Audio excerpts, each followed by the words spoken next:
Definitely would have been a fun game to be in.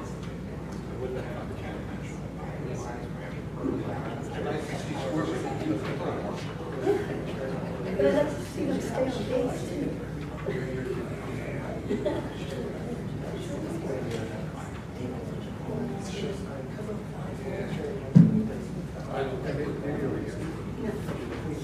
Yeah, they don't go anywhere, they should. Yes.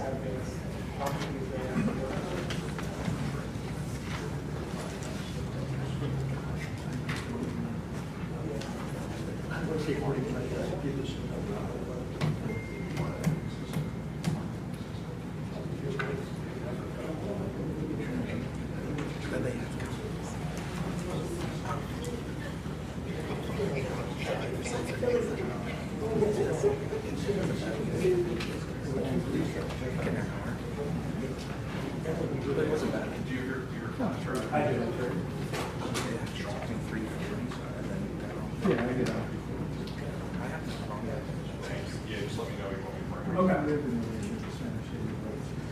20 minutes west. But I came from the city. We're going to go ahead and start the planning commission meeting for April 14th. If we can all stand for the pledge of allegiance.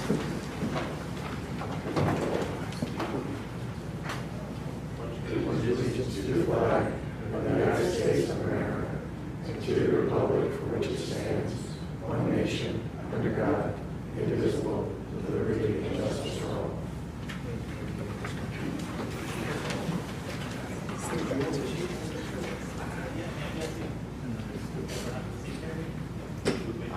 He didn't contact me. We're starting the meeting, so I don't think it hurts. Yeah. Well, you want to, I think Kevin. Okay. Kevin was on the-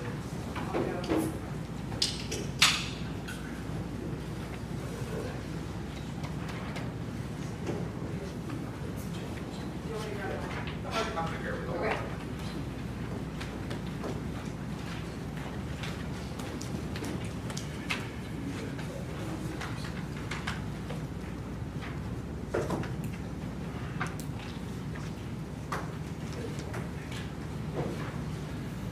All right, to start, just to announce, the meeting is being live streamed. So we're going to start with open floor public comment on something that's not already on the agenda. Anyone? Seeing none, we'll go into the approval of the minutes for the March 10th meeting. Any comments, changes?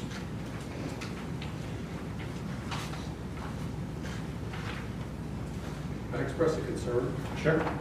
I would have liked to have seen us, I understand it was a surprise situation where we had a president of the board resign. And I understand we also needed to have a candidate, so that we weren't in a situation where we didn't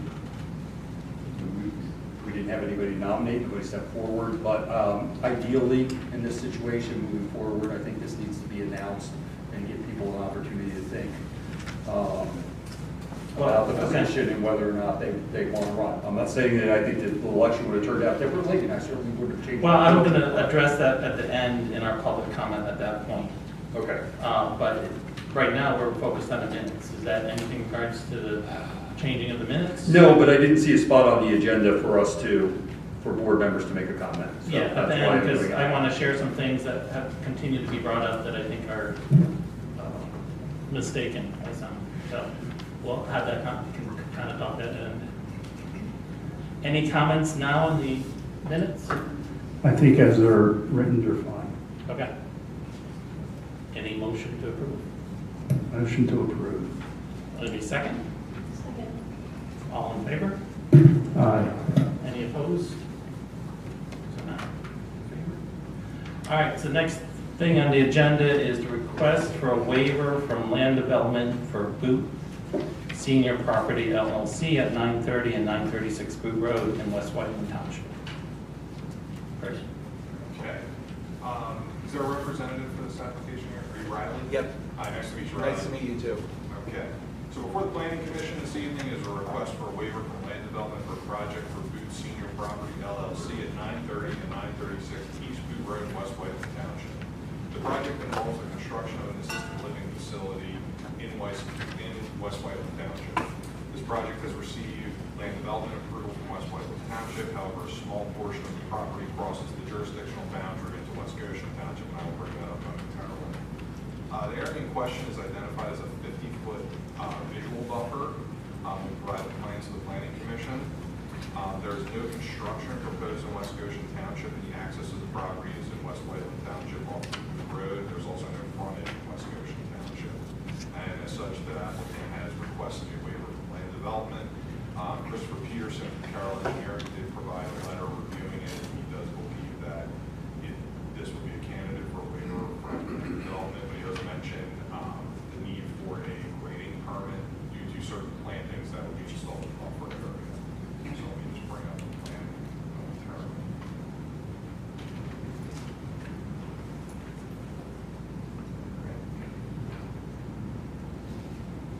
So this is the site plan for the project.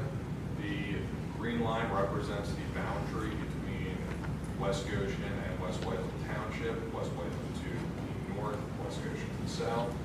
And the red area is the 50-foot high visual buffer that is in West Goshen Township's jurisdiction.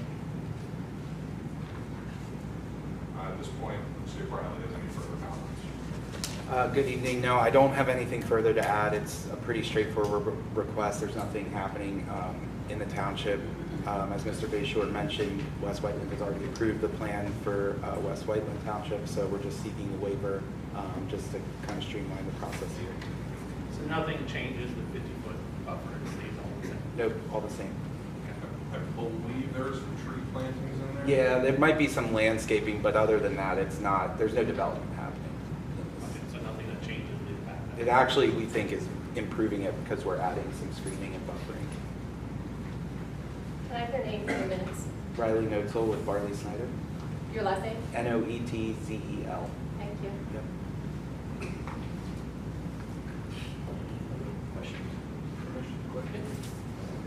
I have a question. Sure. So this development is going on in West Whiteland, but a little bit of it is going to happen in West Goshen, but there's no construction happening in West Goshen. So you're asking for a waiver. You already went through land development in West Whiteland. Otherwise, you would have to go through land development in West Goshen. Correct. Okay? What is your hardship for going through land development? We don't, I don't even think we need to show that we have a hardship because there's nothing happening in West Goshen other than the landscaping. Okay, so my concern would be is that if you did go through land development, it would afford the residents of West Goshen who could be affected by that input and awareness of what is happening. So my thought would be to have you go through land development. And my statement in response to that would be that there's nothing for the residents to have a say over because the development isn't even happening in their township. And do you want to, yes, May I Steve, say may I something? My name is Stephen Schmidt. The development is a project of the company that I work for. When we started the process 3 years ago, the residents of West Goshen were noticed, were present, and their comments shaped the development you see today. So we took their input and we made quite a few changes in terms of the delivery in the building, the landscaping, and the shape of the parking lot. So the residents did have that opportunity. That was 3 years ago. Yeah, And we've incorporated all their changes that they requested.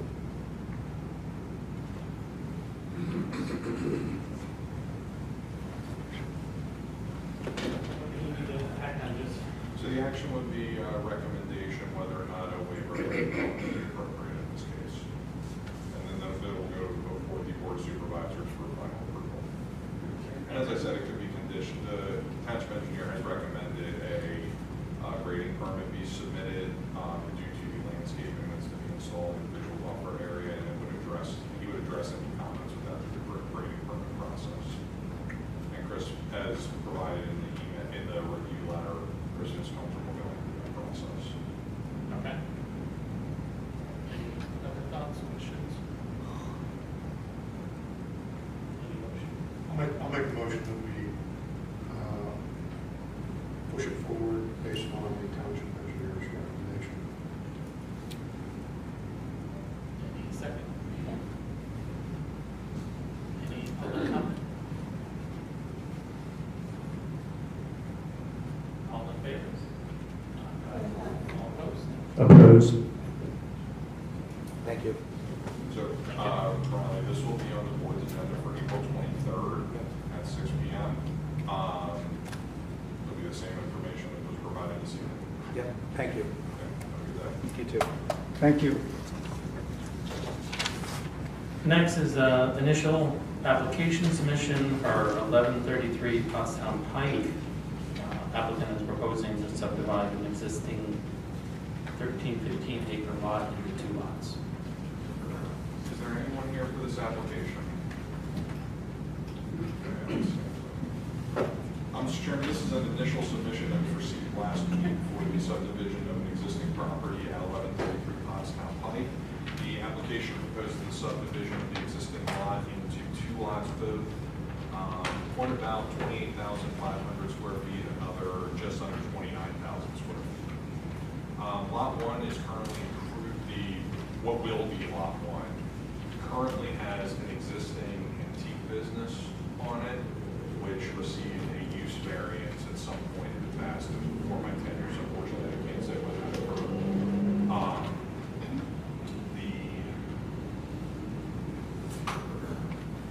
The proposal is to construct a new single-family detached dwelling unit at the intersection of Pottstown Pike and Aaron Avenue. This has not gone through any reviews yet by our township engineers. This is just an initial submission to the planning commission prior to this project. Okay. There's no action required by the commission this evening. The one thing to keep in mind is there's a question in my mind and in our zoning officer's mind that we have to address with our township solicitor is typically any sort of relief that's granted runs with the land. So if you subdivide the land, is that relief that was previously granted still apply? Because you have an existing non-conforming use that was granted a use variance in order to operate in a residential zoning district. It's not a residential use. So there's a question of if you subdivide the land, are you changing it in a manner that would require additional approval from the zoning hearing board? But that's a legal question for us. So right now, all that is one parcel. Correct. That is all one parcel. It is on Pottstown Pike at the intersection of Pottstown Pike and Aram Avenue, kind of like in the area of Lambert Park and the Yeah. one near Green Hill Road. And as I said, they sought and received appropriately a use variance from the zoning hearing board for the existing use that's there. And are they proposing that the driveway is on, what is it, Aaron? Am I seeing that right? It would appear that way, but I'm going to wait until our engineer reviews the plan to kind of offer an opinion on that. And this is the entrance. This is the entrance to Woodlands of Greystone. It has Greystone Elementary School, Lambert Park. So there's some activity there. Wrangley Ford. I mean, it's better than the Pottstown Pike access, but it's still not great. Do we know, are they subdividing it for themselves, or are they with the intention to sell it? I can't answer that question.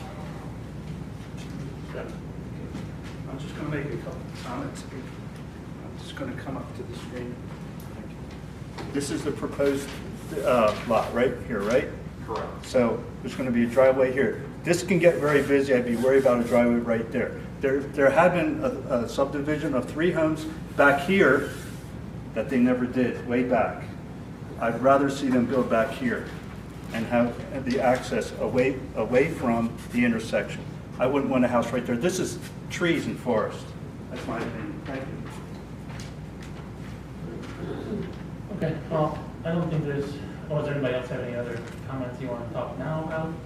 This is going to come back before us.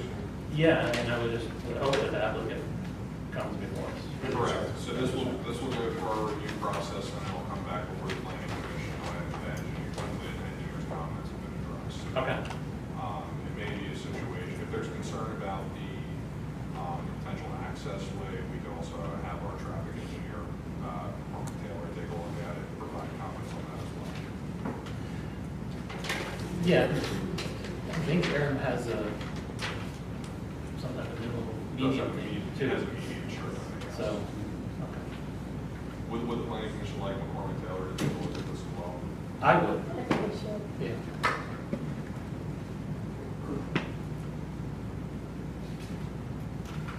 Okay. Next on the agenda is amended final land development plan for the redevelopment of the Parkway Shopping Center pertaining to the traffic and circulation changes with existing McDonald's restaurant. You want me to tee this off, Alex? Yeah. So before the planning commission this evening is an amended final land development plan for the development of the Parkway Shopping Center with the proposed well-weather representatives from the applicant here this evening. The amendments to the plan are specific to the existing McDonald's restaurant circulation changes that they requested. We provided a letter from Chris Williams with Bowman, the township special traffic engineer for this project. We have a representative from Bowman here this evening in case the planning commission has any plans. There's no changes being made to the proposed Wawa construction at this location, and these modifications do not have any bearing on the highway occupancy permit that's currently under review by the PA Department of Transportation, as they're strictly internal to the site. At least that's my understanding. Is that correct, Alex? That's good. Okay. I'm going to bring up some.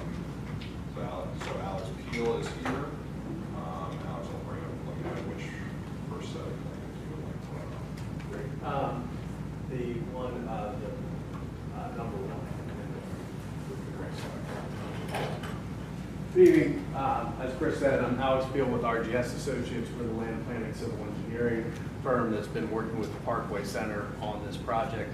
I think Chris gave a good summary of kind of where we're at this point. We have received conditional final plan approval for the project in 2025. Since that time, as Chris noted, we've been working with PennDOT through the HOP process. Also, McDonald's is a separately owned parcel within the shopping center. So as part of the approval process, there was an understanding that there would be some further coordination with McDonald's to ensure that the circulation worked to maintain their circulation around the restaurant in an efficient manner.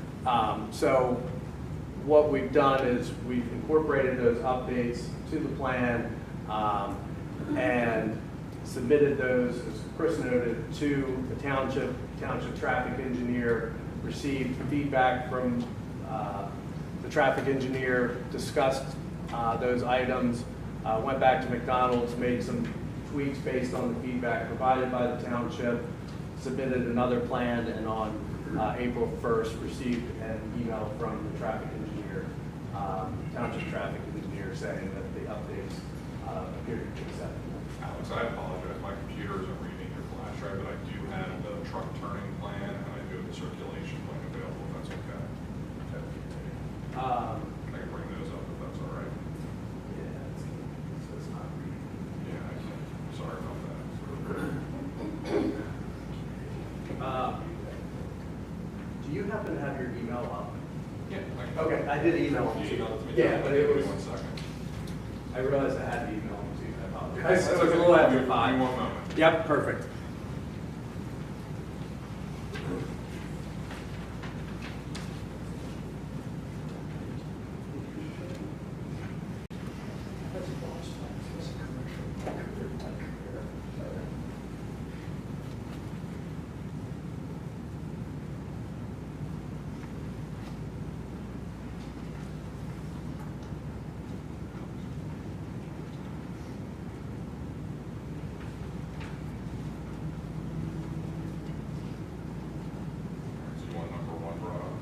Yes, that would be great.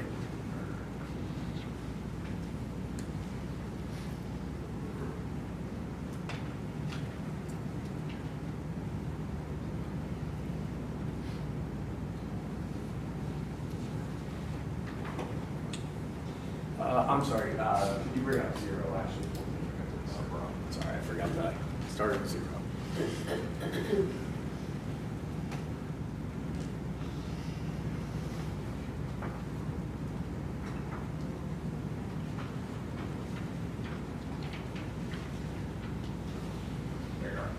Great.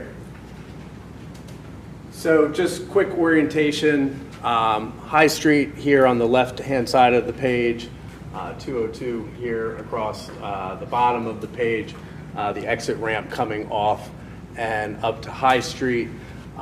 As Chris noted, the area that we're working in, this is the existing McDonald's, is this building here.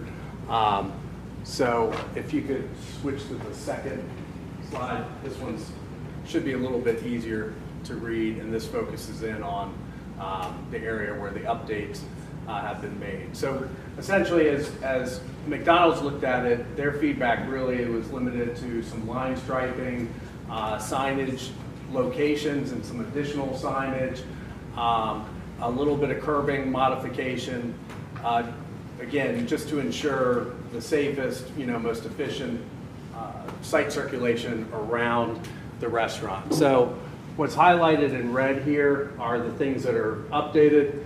It looks like a lot because, like I said, it's largely or is striping and signage and a little bit of curbing. So a lot of notes that go along with that. So as you're coming in to the center, there's a little bit of red down here. This is associated with the HOP that's being worked on with PennDOT and the township. As you come into the site here, the existing McDonald's is located here. These are the drives behind the McDonald's. So what we looked at here was basically just trying to clarify these entrances a bit more. One entrance here to the drive-through, which then splits into 2 lanes. One drive here, which would circulate around the back of the building just to separate that traffic to avoid a backup occurring in this area by getting the drive-through in and the through lanes here. Here you'll see this was in black is the original design and or design that hasn't changed. So here you'll see we made this island a bit larger and put landscaping in it. Took this area here, defined it better with striping and signage for one way around the building, stop bars, turn arrows, striping in all of the lanes to define what lanes are to be used for the drive-through and for through circulation. Again, to the north, just more striping, stop bars, and directional signage. So again, one-way signs, do not enter signs, just to ensure that the circulation's occurring properly around the McDonald's. Also, there was a height bar or clearance bar that was in this area. They wanted to ensure that that was right before the kiosk where you pull through, so that was moved further into the site in better proximity to that structure. Coming around again, just striping these dots that you see here. This is actually arrows to circulate you around if you start in the back to get you back to this area to come to the drive-through. If you recall, there was a lot of discussion during the design process. There are still lanes here that circulate in both directions behind the parking spaces that exist on the south side of McDonald's. So that's all consistent with what was discussed. Just some additional curving along there to better define that area. Here, again, these blocks signalized do not enter signage, as well as some slight modifications to the curbing and the striping for better definition of the circulation pattern, as well as to better work with the truck turning movements. Stop bar here, again, turn arrows in this area. And that's really the extent of what we've been working on with McDonald's is, again, just a little bit higher level of circulation control through signage and striping and some curb modifications. Yes. How do you get back to the butcher shop and bagel shop and all that? Yep, so this is the drive coming into the center, so that will remain, that brings you along here, and will take you back to the rest of the center. Part of the improvements that were proposed and accepted by the township is a curb in this area. As if you're familiar with the center, it's a bit of a free-for-all right now, so this helps better define that circulation pattern. So is that a solid marker? That's just a line marking? Or No, that's an actual curb. So that will keep, you have vehicles that egress out of the center and, you know, come into the center on this drive. This is an actual vertical curb that will separate the parking lot from the drive. Yes, sir. So you're working on the McDonald's lot, which is, so you're not representing Wawa? Your company is representing the actual overall of the shopping center, correct? And that's, I mean, that's who we've always represented. We represent the Parkway Center. Okay, so you're here for the Parkway Center, not the Wawa? Well, that's part of the Parkway Center. But this evening, the only modifications to the plan are associated with the McDonald's. So how would the traffic flow go from leaving Wawa to get out of that shopping center? For Wawa, there's 2 points. So as you come in to the center, there's a right turn in only here. If you recall, this we are redoing the center island through here, so that would separate the ingress and egress lanes. If you continue on to here, this is the access drive into the rear of the Wawa, and you can also exit here. A little bit south, or planned south of here, there is another connection to this drive that you could take out of Wawa, come up to here, and come out. This largely will probably be used by vehicles accessing the rear of the shopping center. So that separates deliveries associated with the shopping center from traffic coming out of the Wawa.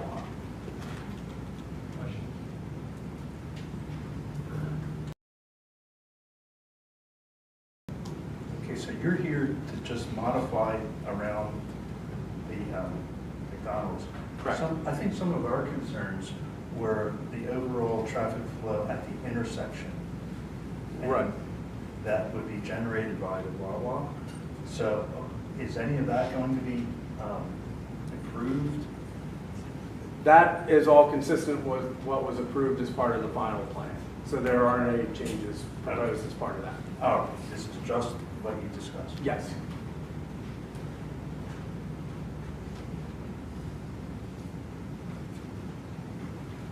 So this evening, we're here requesting a recommendation from the Planning Commission, obviously before we move on to the supervisors, to review these updates to the plan.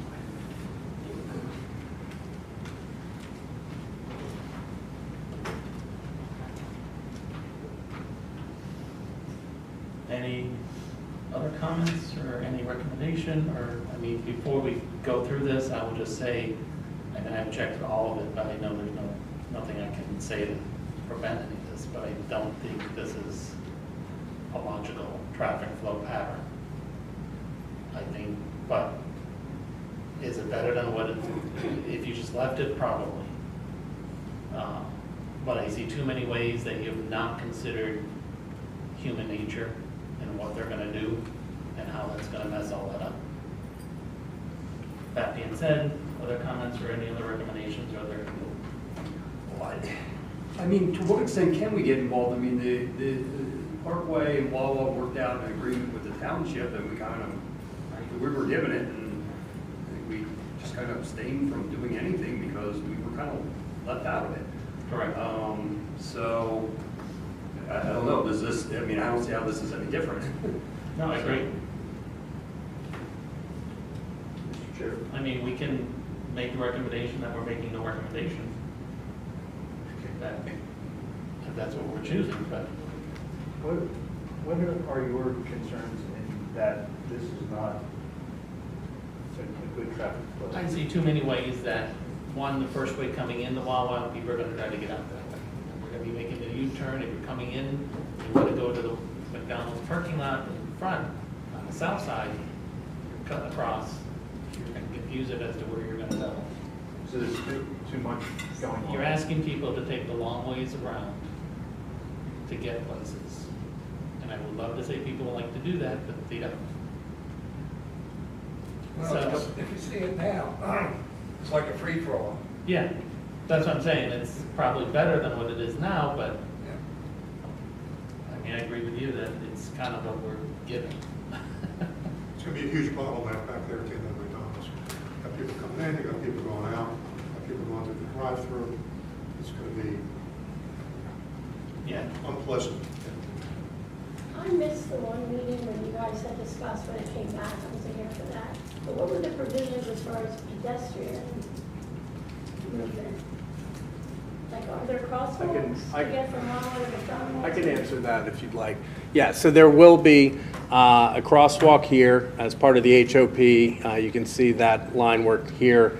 There will be, obviously ADA accessible ramps as part of that crosswalk. And then the walk will go back through by the Wawa and connect into this sidewalk, which will take you back to the shopping center, the portion of the shopping center that will remain. So yes, there will be pedestrian access from the entrance back through to But it kind the of existing. follows peripheral, not to that center. Like if somebody comes out of that one back parking area to Wawa and wants to shoot across to McDonald's, that's just kind of wide open, traffic is coming and going.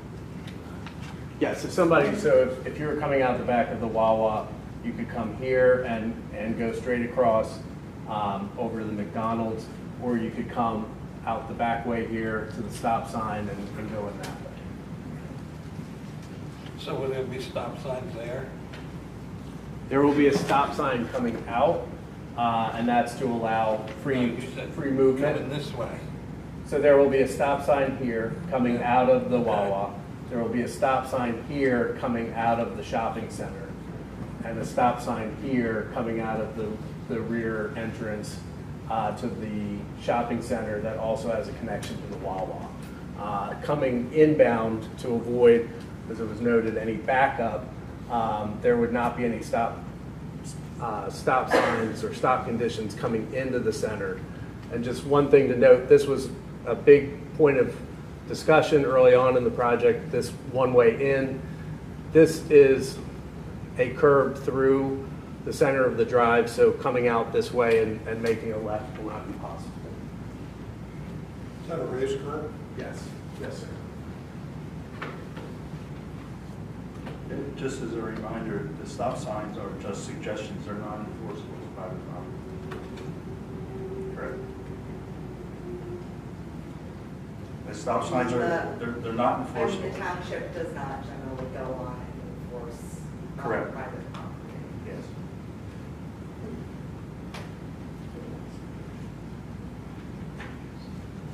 Make a recommendation, we're neutral.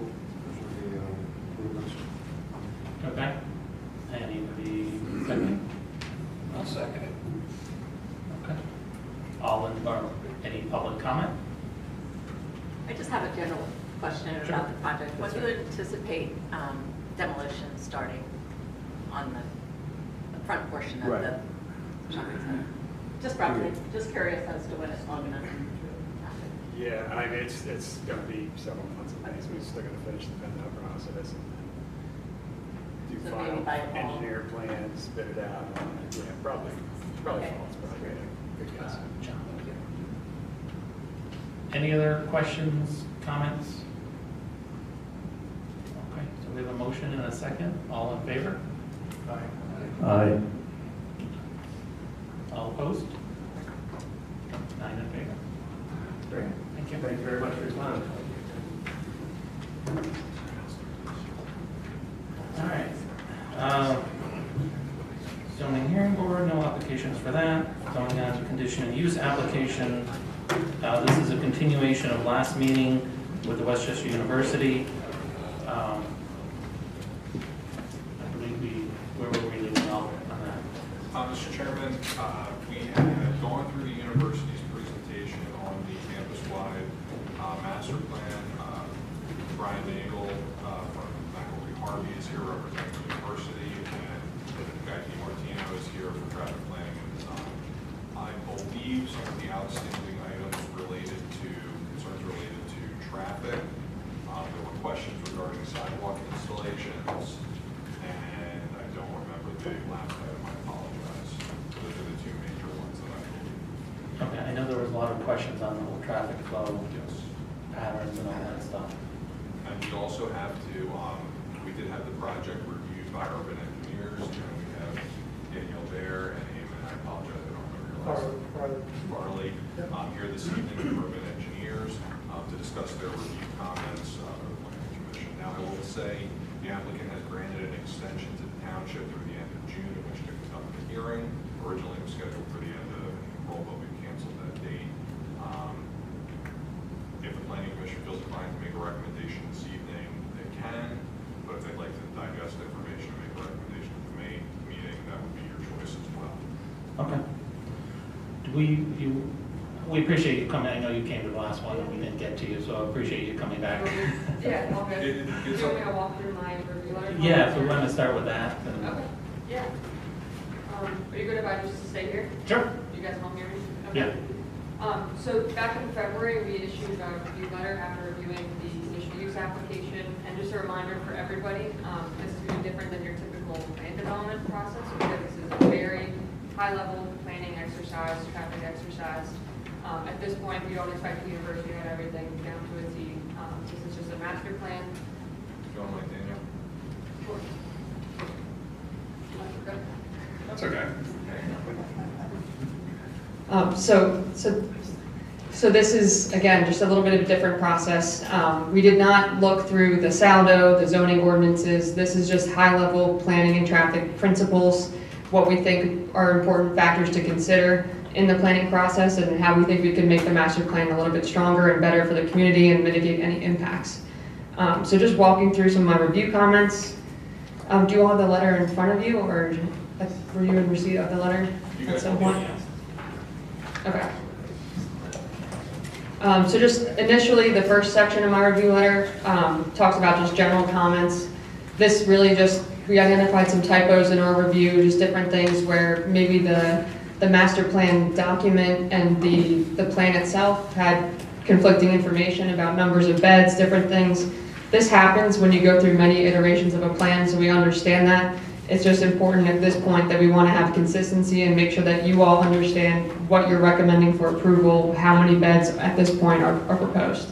So making sure there's no conflicting information between the different documents within the application.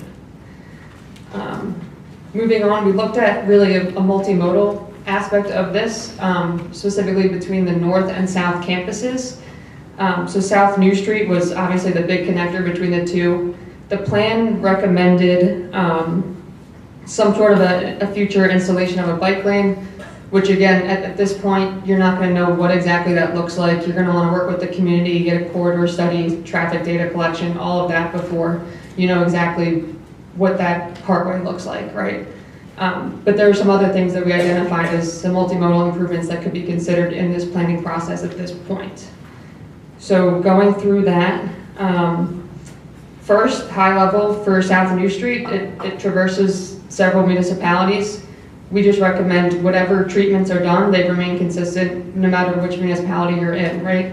When you're walking or you're biking or you're driving, you shouldn't have to feel different when you cross over a municipal border. It should be consistent, it should be safe throughout. There's several trail crossings and mid-block crossings along South New Street, which are really assets to the community.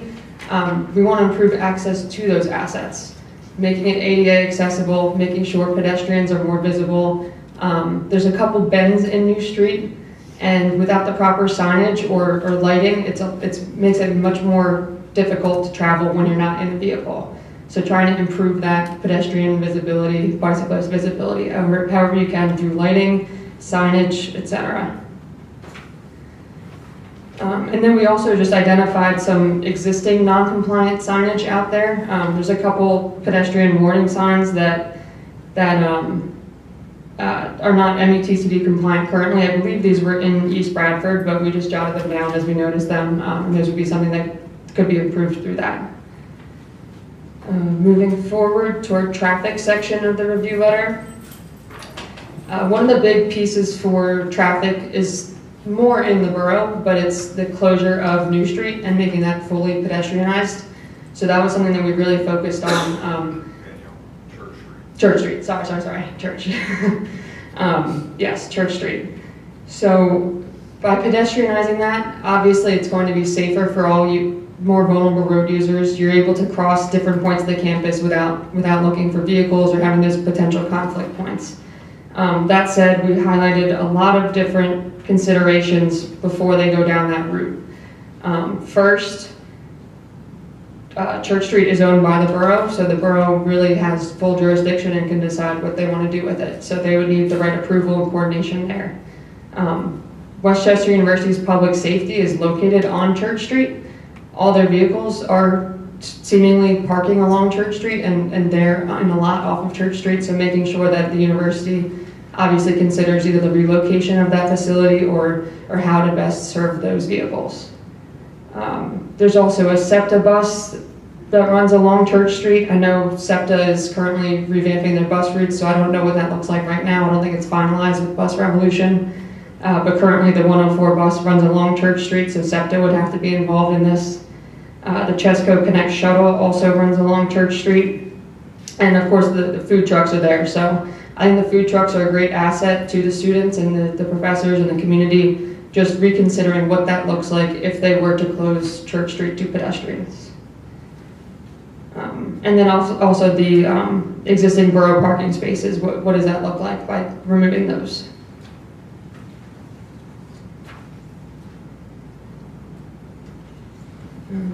Okay, moving forward. Eamon here is our traffic engineer, so he looked at this from a different perspective, from a traffic perspective, and then I'm a planner. So the two of us together looked at the intersection of West Rosedale and High Street. At a previous borough meeting, this came up as a concern that when it's the time in between classes, there's a lot of pedestrians walking from the parking lot, I believe lot M, that big parking lot, to the campus, and they're coming through this intersection. And according to a lot of members of the borough, it seemed like that they were having issues with the operations of the intersection. They were waiting a long time to get through it. So we did look at this. We came out here and we visited during some of that time to observe pedestrian activity. And from a high level, we think it functions pretty well. Obviously, you all live here. You all probably know more than our one visit. So that's something we could dive into a little bit more. But from our observations, we thought it functioned okay. There's going to be a 5 or 10 minute window every so often just to plan around. But from our perspective, we didn't have any outliers or any serious concerns with the way that operated. Moving forward, I think that's most of our higher level comments that really applied to West Goshen. And then I was here last meeting, I didn't have a chance to provide our comments, but I did hear from you all, and I think you all had some really well thought out questions about Norfolk Avenue, Stadium Drive, and some of the traffic down south of campus. So Eamon's here, and he could speak a little bit further about Norfolk Ave. We did look into that a little bit further, so I'll pass the mic over to. Thanks. So as part of the master plan, there's an expansion of the student center, right? Now it doesn't seem to, like as part of that plan, it doesn't seem to be any upgrades to the existing parking lot or anything. Currently, there is 3 access points to the student center, full access on Roslyn, full access on Church, and full access on Rosedale Ave. Now, I did take a look at this and see that, you know, there is like, to get from that student center over to High Street, you can't go up Church Street. So basically, any access point out of that student center on Norfolk toward Church Street, people are going to go through the neighborhood. So I did see that. Now there is like some outside of the mitigation of, you know, there is no truck turns, or there is no truck signs along Norfolk. We could come to this situation where we restrict some sort of access to keep maybe exiting vehicles from the student center from using that as a full access driveway, and you would just have egress traffic.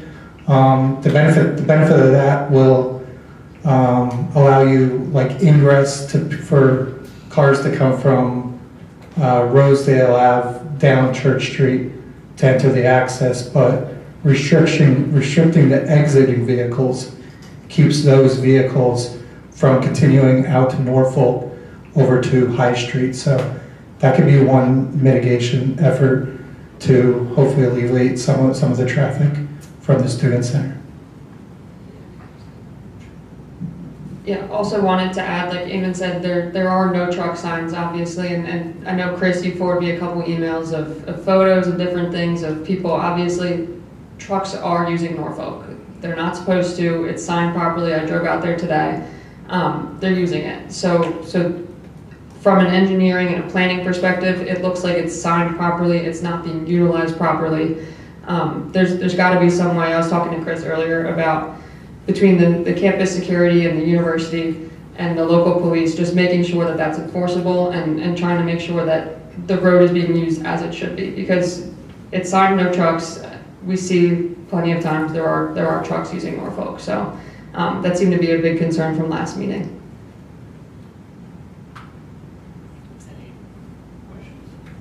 So, as a traffic engineer, did you address Stadium Drive or Stadium Road as a useful road? I mean, that's a big view. Yes. What did you look at? So we, just to preface this, we don't have any data collection, we don't have any counts. This is really just looking at it from our expertise of, yes, it would be another important connection to 322. Coming down here, my GPS took me from 322, I wanted to go check out the student center, it took me down Norfolk Ave. So that's the main route to get to the student center. That's why everybody's going that way. Stadium Drive offers another connection over, and it could certainly alleviate traffic. We'd have to do a full traffic study, and I can pass this over. Yeah, so that would be a much larger traffic study, because you're probably going to have to do like gravity model, because you're going to have a lot of traffic that is going to want to go and access that access point to 322 if that's available now. The other thing, I mean, the residents brought up at the last meeting were sidewalks within. Yep. I mean, you're talking about the big view, but ultimately when we see this plan, we're drilling down pretty well. We are. So we need to make it known now that these are things we're looking for. Definitely, and just looking at the sidewalk connections, we think that the plan does obviously improve sidewalk connections around the university in the next 10 years or so. Something that we saw was omitted from the plan that we would like to be considered just in our most recent review is continuing the sidewalk to the south, down South Matlack Street. I think right now it terminates at the Human Resources Building, and at least bringing it to that next frontage in front of the Alumni Association building. The further south, the better. Obviously, there's an apartment complex. I think further to the south, if you could connect down to, there's like a local brewery, like just bringing all these connections down so that people have better access, that would be ideal. Of course, then we're getting off of university property, we're talking about residences, so it's a bigger question mark, but in the short term, at least looking at connecting to the alumni building would be another important asset. Was there any thought about Wawa going in, students walking down the Wawa, about the sidewalk coming all the way down? Where's the Wawa again? It's going in on High Street, Okay. like near the ramp sets to it too. Okay. High Street's controlled by PennDOT. you talking about sidewalk like along High Street? Oh, yeah, because there's gonna be kids coming down there. They're already over there. And I know from, in Westchester, if you look, you go beyond Rosedale Avenue, going towards Westchester, you see all them poles with the chain link on it. That's because somebody was looking on their phone before they were put up and got hit by a car. That's why the chain was put up there. So if you got kids walking and you paying attention, looking at their phone, you got a major problem. Yeah, any service like a Wawa is typically car dominant. However, anything near a university, you're going to have freshmen, sophomores without cars looking to walk, able-bodied walking miles for uses like that. So any connections you can make would be ideal. And along High Street in that location there's basically utility poles right outside the roadway. So as far as that sidewalk improvement to kind of connect all of that, that's going to be a much larger endeavor of a lot of utility pole relocations. But where would the liability rest if somebody gets hit walking down there? Anybody, if God forbid something like that were to happen, like they would name everybody possible and they would have to get themselves removed. But it's ultimately within PennDOT's jurisdiction because PennDOT controls High Street. We do have the opportunity with the university then to put sidewalk to the end of their property on High Street, correct? That would be something under land development, not really under this process, because this process doesn't grant any land development approval to any of the projects that are in there. They still have to go through anything that's in the plan, as Mr. Nagel explained at the last meeting. Previously, they used to go through conditional use for any projects. This is sort of conceptual to not have to go through conditional use, but they still have to go through land development. The sidewalk provisions are within the land development ordinance, so they would have to go through those provisions. So each one of these projects, but when would you know, sidewalks are kind of a transportation issue. So unless they developed something along High Street, would that even be considered? Correct. I mean, you could put it as a recommendation to the board as a condition, and it just wouldn't get implemented until any kind of land development application comes through. For any of the property? Correct. Because this doesn't grant land development, correct if I'm wrong, Grant, but this won't grant any kind of land development approval. There are certain improvements shown on the master plan, including some sidewalk improvements along Rosedale Avenue and other locations, and there'll be an implementation schedule for those that's tied to the individual project. So I have a couple of comments on some of the sidewalk discussion we had last time. I can address it before we finish this evening, I can do it now, I can do it later. But there are some areas that we talked about last meeting where we're going to consider including additional sidewalk associated with the project, particularly with the studies. So I do want to just one other thing, there are some areas where the university doesn't want sidewalk. Like for example, if you look at the School of Music and the Eel Bull Center location, there's sidewalk that's internal and it's fenced. The university doesn't want to encourage the students to walk down High Street where there are no sidewalks. That's a PennDOT issue, as Chris said, for a larger project. If there were sidewalks there, certainly the university would be interested ultimately in connecting. But they're not going to put a sidewalk in that encourages their students. Everybody walks down that corridor of High Street. Residents, students, kids that go to the Roslyn Swim Club come out and walk down High Street to go to the walk. So it gets utilized. The question is, what's the proper planning and implementation to try to deal with that? That's a global problem. That's not a university-only problem. Right, but in order to start getting that sidewalk in, we have to require groups to start putting them in. So even though you may be putting it in, it's not going anywhere yet. The university already has sidewalk on its frontage. In fact, if you look at, Chris will pull up an aerial for you, but if you look at the intersection of High and Rosedale, and you're looking south, there's existing sidewalk on the opposite side, public sidewalk, on the opposite side of the street. And where that terminates, there's cow path. And that's on someone's private property. that's really where you want to be looking to extend the sidewalk, at least for that section of it. But if there was sidewalk there and crosswalks that were incorporated as part of the public system, then the university would be in a position to look to tie into those. But the university can't stub out a sidewalk to nowhere and have a situation where their students are stubbed out and encouraged to walk down High Street. Right now, that's why that's fenced off that way. It's internal, and they're encouraged to come out to the intersection of High and Rosedale and use the existing sidewalk network. So there you can see the internal sidewalks that are along the entire frontage, basically, of the university side where EO Bull is.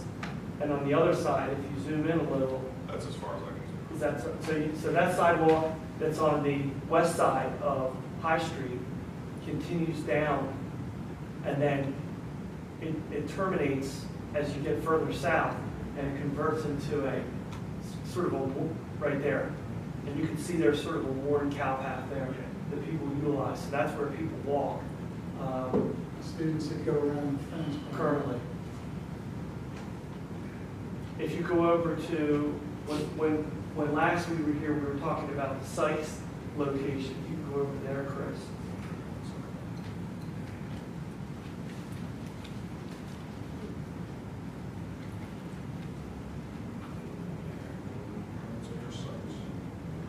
So there was a question about trying to incorporate sidewalks with the Sykes expansion along Church Street there to the east a little bit, yeah. And that's something that the university should consider doing when the Sykes expansion occurs, is willing to consider doing when the Sykes expansion occurs. So you put sidewalks in there? Yeah. Sidewalks from nowhere? Or just sidewalks? They would tie into the Rosedale sidewalk. Okay, but they end up back in the neighborhood? No, they would tie into the university facility. They would not tie into the neighborhood. So you're going to wrap the block with sidewalk, is that what you're saying? It would be planned out in the context of that project, but it would be designated to take pedestrian traffic from the expanded site facility out to the Rosedale sidewalks. So it wouldn't be trying to tie. It would be the university doesn't have pedestrian access that it wants to facilitate into the Roslyn neighborhood. It wants to facilitate pedestrian access into the super block and into the main areas of campus. So that's what we would be looking to do in conjunction with the Sykes expansion. If you continue on, there was another question I think Mr. Diskin had asked. If you go a little further to the west, Chris. To the west. Yeah.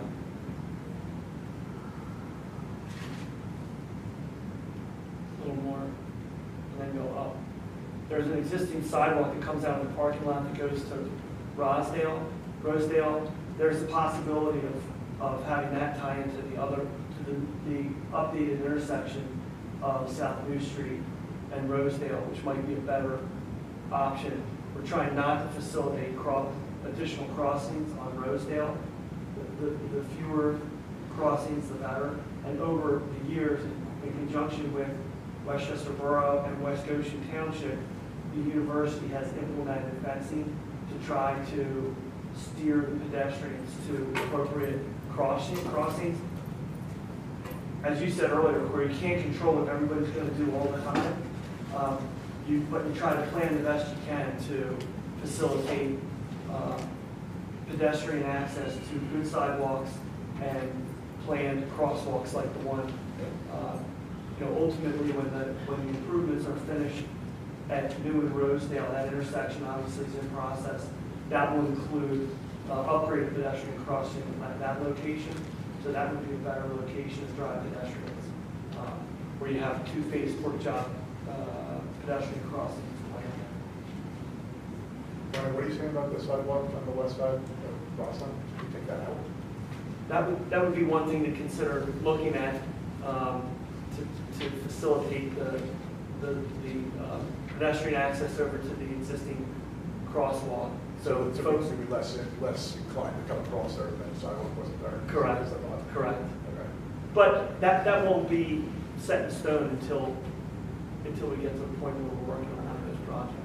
Right, so I also thought of extending that sidewalk the rest of the way down Roslyn. No, because the only access that the university wants to facilitate is access up into the main campus from that parking lot. So the people who live south of this whole complex, how are we supposed to get through there? So we want to go into the borough on foot. That's a whole blockade to us. So there's no safe way to do it as of now. Excuse me, I have a question, Commissioner. Mr. Chairman. Oh, well, let's just, yeah, that's. I'm trying to understand why resolving that is not even being considered by the university. Because if you want to walk from the Roslyn neighborhood to the borough, you can't go through Sykes in any safe manner. There's no sidewalks. There's just narrow streets. You have to go through the parking lot. In the time since the last meeting, let me tell you 3 things that have happened to me. One, I drove Norfolk through there to cut out back out to Rosedale. A student came out of one of the parking aisles in front of me so fast I had to hit my brakes. Number 2, we were walking up through that parking lot there. A student came around the corner, came within about 5 feet of hitting my son in his wheelchair. Number 3, yesterday I tried to go out at the end of Roslyn, and there's 2 students waiting to cross the street. A car coming out of the driveway across the street with no turn signal on, and a bus coming from the other side. No one knows what's going on. The students are standing there waiting for them to run across the street. It's just the whole thing is just a big block of hazard. And to say we're not interested in facilitating getting from Roslyn through Sykes complex, to me is a little bit irresponsible. Are we expected to have a vote to recommend this master plan tonight? Well, as Chris mentioned, we don't have to have it tonight. We have another meeting. But ultimately, the supervisors are looking for us to make recommendations or whatever, conditions, whatever. We're looking for a recommendation tonight. If you think you have the information that you need, we think you do. Submitted extensive plans, you had the application for a year. So that would be our request, but we're happy to answer questions. I just have a question. I just have a little bit of a problem having to have to approve a master plan, which is not, I'm concerned that this is going to lock us into something. You're saying that, well, this is not approving any land development, it's approving something. So what if we say yes to this and then we're sorry later? And also, as far as this portion that goes, that's in the township, the temporary housing that was set up at the Beyond the Bull Center was supposed to be there for 5 years. And Mr. McTath, you can correct me if I'm wrong. The master plan says that that can be extended for another 10 to 15 years, that temporary housing. And the reason I'm asking that is because Sanderson Hall is not being used for, correct me if I'm wrong, it's not being used for any student housing anymore. It's all administrative. Is there any chance that they could convert the Sanderson Hall back to student housing and get the temporary housing out of? There's a number of opportunities for additional student housing that are identified in the master plan. But what about Sanderson Hall? That's not one of them. It's Wayne Hall. And Wayne Hall That's Wayne Hall, Sanderson was torn down. Wayne Hall was analyzed by. Okay, I'm sorry. Yeah, Wayne Hall's the one. I knew. That was converted. Wayne Hall was analyzed by the planners and the engineers. It's not feasible to convert back into housing. The recommendation was, the recommendation over that is to look at the site of Lawrence Hall for a new residence hall. But correct me if I'm wrong, approval of this does not give approval to extend the 5-year. No, that would have to be separately approved by a new application for conditional use to extend the time frame. Right now, the temporary housing has to be vacated 5 years, and it started to run from the day of first occupancy, and that can't change without the approval of the township. Okay. So that, and then any land development, they'll have to still come before the township for all of it. This is, Dr. White, this is a planning document. This is, all this approves is a conditional use for the master plan. The whole purpose behind this ordinance was to give the township and the borough an opportunity to know, okay, what are the projects you're putting on your books over the course of the next 5 years? Rather than the prior structure under the ordinance was when the university wanted to do a singular project. I'll go back sometime. I'll go to the EO Bowl expansion that happened. I'm going to try to remember when that was, but I'm going to say that was about 2008, okay, 2009, something like that. The university had to file, this is the land development project. The university had to file a conditional use application. After the conditional use application was approved, the university had to file a land development application, and then it could proceed with that project. The problem that the master planning ordinance attempts to solve is we don't know what's on your document. We don't know, yeah, you're expanding Neo Bull, but what's next? We have no clue. So we'd like to have a process so we know what's out there as projects. Once the master plan is approved, the only projects that the university can file a land development application for are projects shown on the master plan. So all you're doing is approving the conditional use for the master plan. And at that point, the university can proceed with the land development project for any project that's shown on the master plan.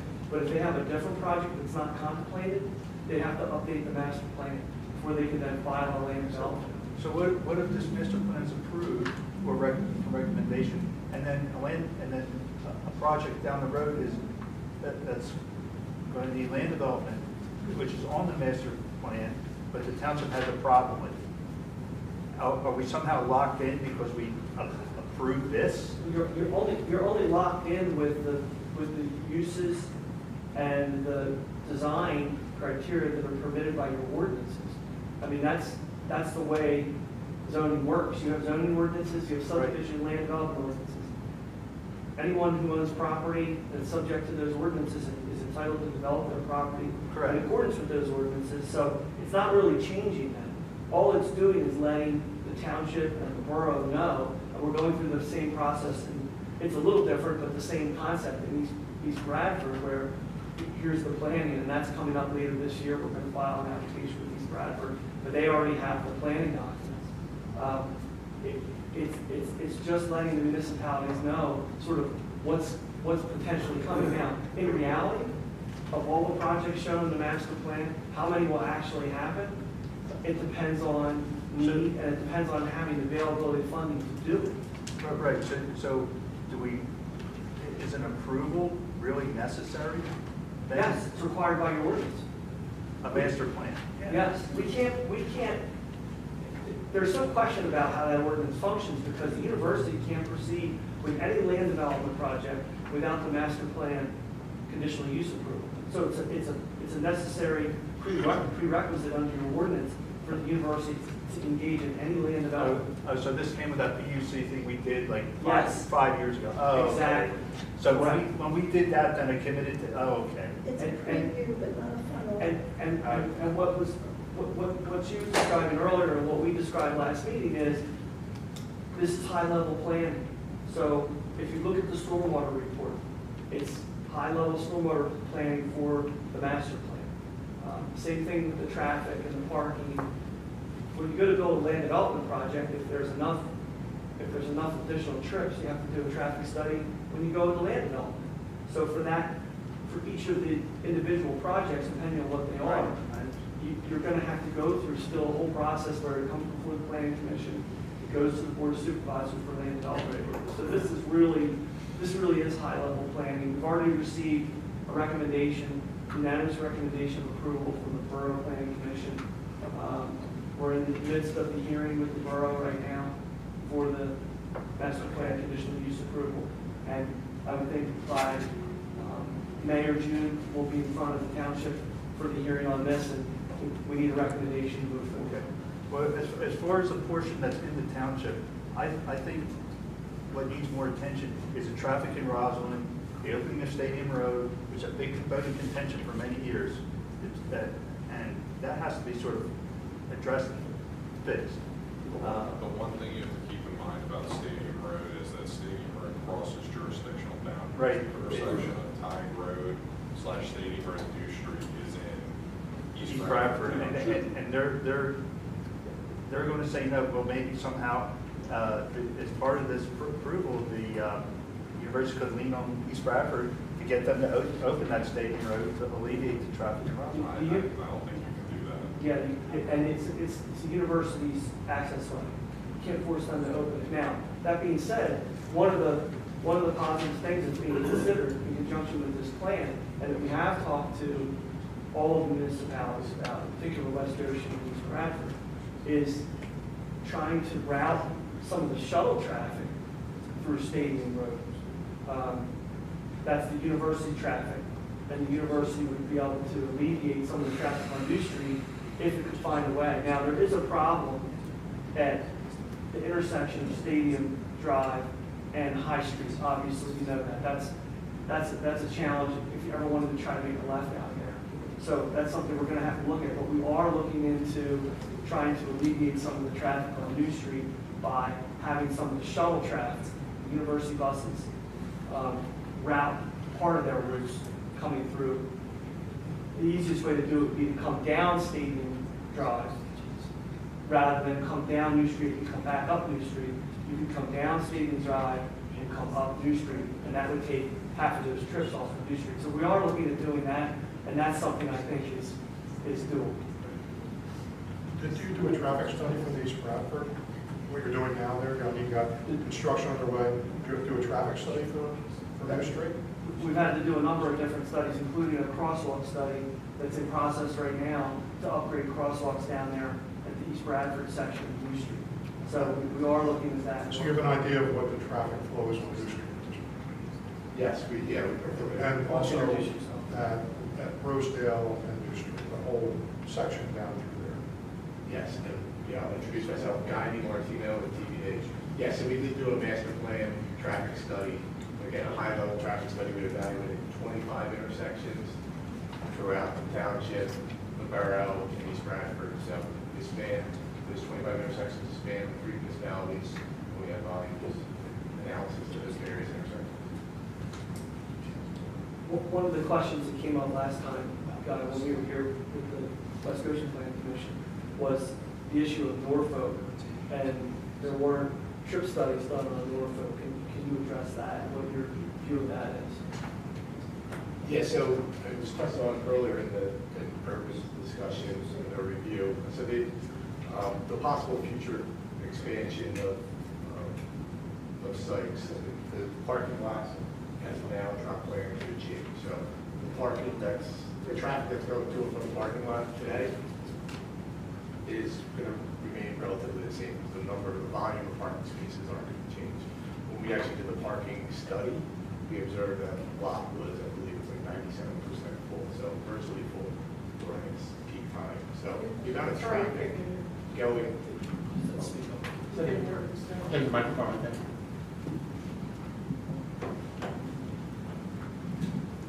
Yeah, so the amount of traffic going to and from that parking lot, at least during peak periods, in terms of vehicular traffic, we don't really anticipate it to change even with the expansion or the future possible expansion. Certainly there would be some enrollment increases over the years at the university, but that, again, that wouldn't add vehicular traffic to and from the parking lot that's already near full occupancy. So from a traffic perspective, we don't see that lot getting additional traffic. Certainly pedestrians could be additional pedestrian increases to and from that facility if there's more activities, more offerings there. But from a traffic perspective, we don't see a material change.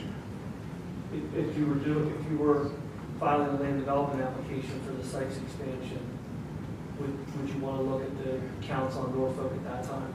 Yes, certainly. As we get into more detail and we drill down on specific applications, we would focus on all those aspects we were talking about earlier, the sidewalk, even the traffic that we just talked about. That's one thing I'm struggling with, is you're talking about all these plans and all these growth, and I get that. But from what we're hearing, there's already the existing traffic, pedestrian, all those problems already exist now So why isn't that a priority to address those now even before you get down the road to expanding sites and all these things? We already know those problems exist because of the university. There should be some prioritization now to address that now and not waiting until 3 or 4 years when you decide to expand more and it's even more of an issue. Well, what the ordinance requires is that you propose a schedule of improvements that happens over the life of the master plan. So that is what's being proposed. Without. But you could have standalone traffic, people, pedestrian stuff that the university is going to try to do to resolve things. It doesn't work that way. Without a project, the university doesn't have any funding to put towards improvements. So it needs to tie. It needs to tie any improvement. The university is not allowed to spend state funds except on university projects. And so that's why all of these improvements have to be tied to projects over time, which is what that improvement. Right, but these issues are because of the university's growth. What issues are because of the university? The issues everyone's been expressing with pedestrian and traffic and everything else. The issues, I don't know what time frame you're talking about. I mean, the issues that exist today have been issues for a very long time. I mean, I've been land use council. Because they weren't addressed when it was done initially. That's not true, actually. I mean, if you go back and list all the improvements that have occurred over the last 20 years, they're significant. And so to say that there haven't been improvements over time, it's just not true. There have been improvements. In fact, the university is in the process right now of completing traffic signalization and traffic improvements at 3 separate intersections just in association with one single project.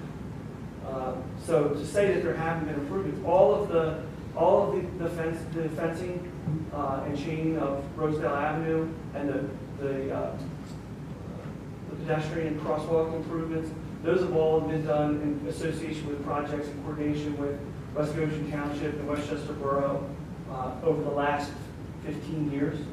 So those have been occurring.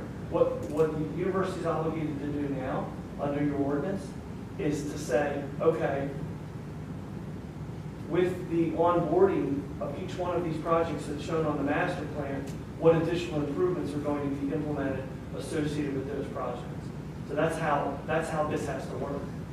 And that's how it's proposed in the master plan, and that's what your ordinance allows for and requires. There's a couple of questions, sorry. A couple of questions. This is Mabel. I just have one question. For the 200 plus student beds that are going in the South Campus, how many cars are allotted to those students? How much parking is needed? And I know you said the parking is already taken care of, but I just want to know how many cars students are allowed to have or required to have by law. And then I have a second. Yeah, I don't remember the exact number of parking, but there's it's a lot of parking spaces. I think it was like 50% of, like if you add 200 students, you need 50%. Correct, that's about right. So that's approximately 100 cars. So let me just, I'm not well versed in the zoning and et cetera. What I do know is I'm that person who lives in East Bradford, where my driveway is in West Goshen. And I did talk to East Bradford, and in my simplified understanding of this, the construction of those beds and those dorms is going forward regardless, because she said they didn't need community approval for that because of the type of addition they're doing. So from my understanding, those 200 beds are being made. There will be those students living there in the next few years. I mean, I can see it happening. So what, as residents from all the way down from Rosedale and all the neighborhoods coming down are seeing an increase of 100 cars going up and down, and the people in the borough should be concerned because all those cars right now without that access of Stadium Drive are going to be, if they want to go to the borough, or if students want to go into the borough, there are all those cars that, and obviously not all at once, but we're going to be seeing, I see students coming up and down all the time, even though they can use the buses. Students are driving up and down, individually all the time, to go see a friend, to go get something, to go to shopping, etc. So it's not a hypothetical, can this happen? We are going to see more traffic increase in that corridor. And in addition, when those students come, they also, as the borough, as the master plan has said, they are also looking to have, feed them. And so, as he said, as Brad told me, they're going to be filing that application. That does need a public hearing to have a dining hall that they're planning to put in there. And for my concern is they're putting it right facing all the residential housing that's there, and now you're going to also have trucks that need to come service that. You're going to need more garbage trucks coming up and down where else by the new street. So this is my concern, is that it's already happening. There was no approval needed to get those student beds made, and now we're just dealing with the aftermath of all that. So that's my concern, is that this is all hypothetical talking, but it's already happening. And so how are they addressing that? And it's like, when there was last time they had some gentlemen come in and they talked about hardship. It was like, well, we have a hardship. Well, if those students come, there's a hardship because there's a need to feed them, to transport them, and like the residents, all of us, we want to get into the borough or take our kids to school, or we're going to all be dealing with that, with the extra cars and the extra traffic and the trucks going up and down, and it's hard. So that's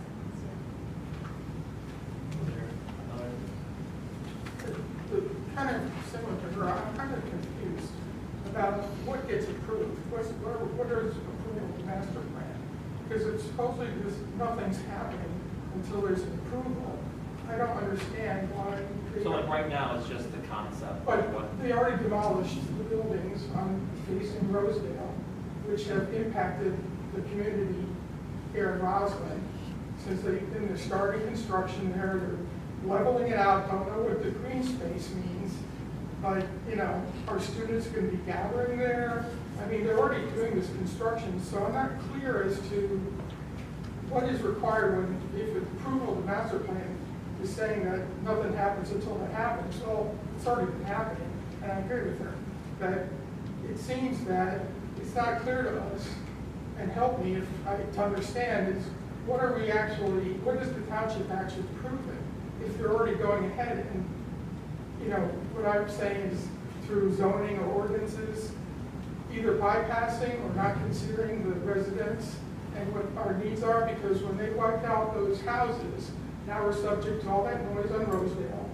There's a lot of lighting coming off. It's almost like we're in a prison yard with the amount of lighting, and it's really impacting the residents. So I don't really understand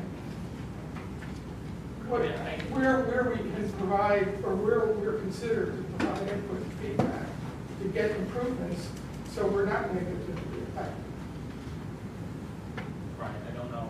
I'm not familiar with those houses, but are there, but like anything here, that time's going to come when they come to present the development plan for the sites. That's when we're all going to gather again and hash out what needs to happen to make sure it. The plan said 5 to 10 years, right, where they make this green space. It's already happened. So they already demolished the buildings. Yeah, just to clarify, those buildings had been scheduled to be demolished for some time as a DGS project. The approval is a demolition permit. It's not a land development. It's a demolition permit that's issued by L&I under the Uniform Construction Code. Any internal university building permits are governed by Department of Labor and Industry for the Commonwealth of Pennsylvania, not by the township or the borough. But land development is regulated by the borough and the township. So any land development requires land development approval. And those projects that you see, Lawrence in the borough, Sykes expansion, any of those land development. Green space? I'm sorry, what's land development? Is it required a building? Because demolishing a building, what you're saying, did not require approval. Did not require any township approval. So land development is defined as the improvement of land. That's long as it's So not. making the green space, because again, the master plan said 5 to 10 years. That's demolition, that's Well, they going. demolished it, now they're, Sorry, please finish what I'm saying. Like, it's demolition of it. They are entitled as a property owner to demolish it. And as Brian said, it went through the Department of General Services, which is through the state. The township has really no say over that. That wouldn't go through the land development process. but there's an impact to the residents, it's like, I understand that, but it doesn't go through the land development process as defined by the municipality's planning code, by the ordinances of the township. Land development is defined by the law as the improvement of land unless it's like something governed by like a general building permit or something like that. And it generally involves like a construction project, like for example, the expansion of sites, that would go through the land development process. If they were building like a new dormitory or something like that, that would go through land development, and then that would be subject to all the stormwater management, lighting requirements, things of that nature. what about the zoning such as noise? Noise isn't covered by zoning. But there's township ordinances, right, about noise and stuff? They're subject to the noise regulations, they're subject to those certain performance standards that anybody else is. So if there is a noise complaint, we will address it. But as far as the improvement plans, like to ensure that now that they have demolished it, created a non-residential area, that instead of using some sort of sound barrier or whatever, to ensure this is part of the green planning improvement too. Because when they have used other areas in demolished buildings, created an open space, and then they have gatherings, and they have some sort of festival, and when they put in those amplifying systems, I am pretty far away, and I can't even be in my own backyard when they're having these noise. And it really impacts the community. So the concern about this green space too, what does that mean? So if there's ordinances that helps the residents understand what we can do to ensure that they put up things to help maintain our community, we would want that. That would be if the planning commission wants to make any kind of a recommendation for a condition, that would be their recommendation, and it would be subject to whether or not that would be enforceable under the laws. So they are subject to the zoning provisions and subject to the land development provisions. They're not subject to any sort of building provisions under the township. It's been said multiple times that this is a higher level planning process. There's nothing in the ordinance that established the requirement for the master plan that says it's a higher level process. It says anything that's on that master plan, if it gets conditional approval, that project has conditional approval.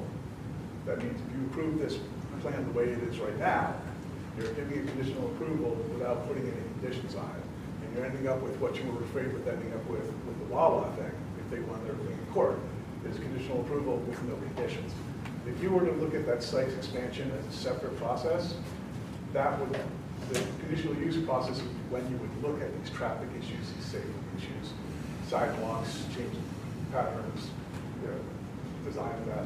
You're going to lose that opportunity if you approve the plan as it is now at this high level. And when you go through the detail of the land planning process, you don't have that same, is this for the good of the community, is this safe, you have is it meeting requirements of the land development ordinances. So if you approve this with no conditions the way it is now, you're locked into that. Dan, that's not accurate. No. That's not accurate, because they would have to submit a subdivision and land development application that would then get reviewed by the planning commission and municipal professionals. It would be subject to the provisions of the township subdivision and land development ordinance, which would require them to look at sidewalks. They would have to do a traffic impact study and things of that nature. It would get reviewed by our traffic engineer as part of that review process. On-site improvements. Off-site improvements, things of that nature, stormwater management. So that statement's not accurate. So what's the function of the conditional use process? The conditional use process, as Brian laid out, was to set forth a vision. See, I wasn't here when the PUC ordinance was adopted, but from what I understand, it was to set forth a vision so that it didn't have to go through the conditional use process every time. Conditional use only approves the use.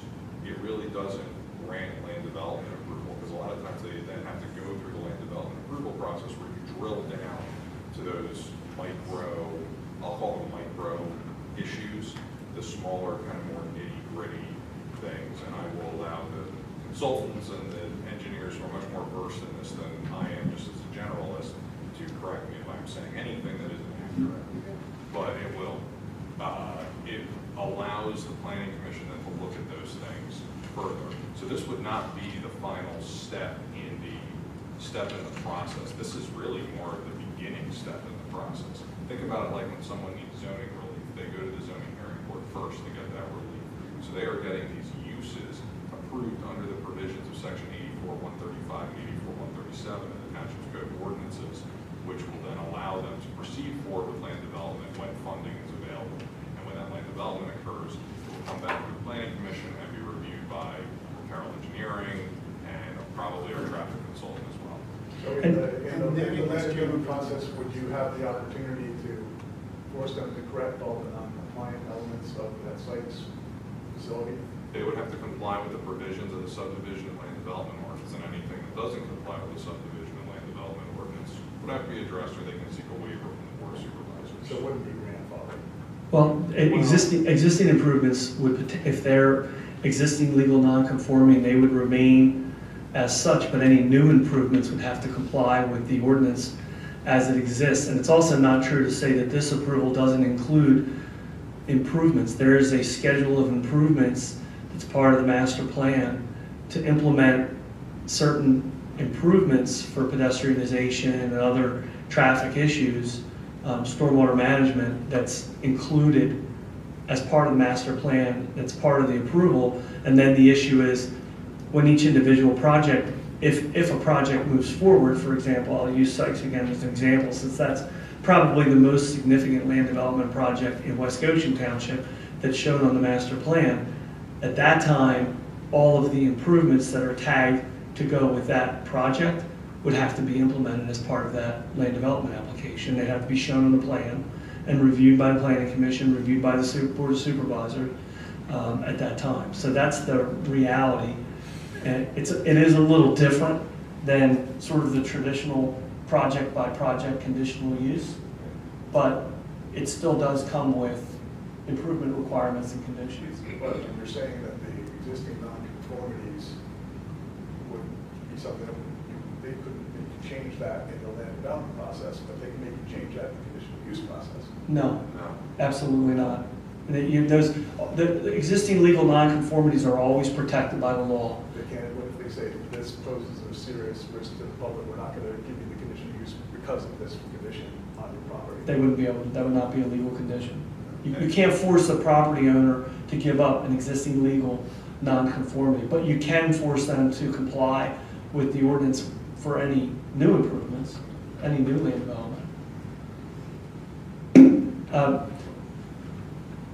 Can I address one more thing before you go? Because I think you raised some issues last time on plan sheets, and I have some updates on them that might help you, save you some time.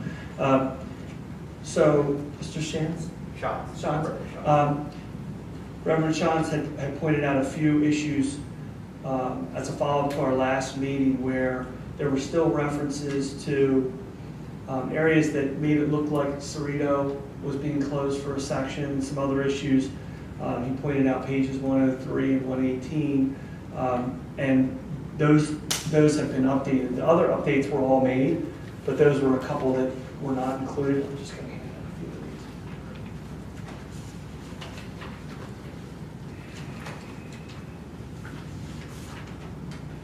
So Mr. Talley, who was here last time, issued these correction sheets so that those items are corrected.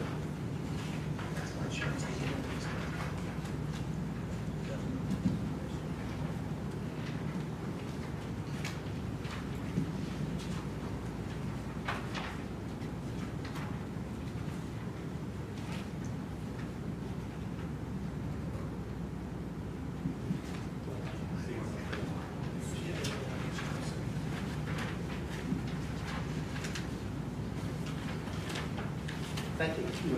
Were you able to correct the page 24, the mention of the multi-level parking structure behind site street? Because that's pretty critical. Correct, yes. Has that now been corrected?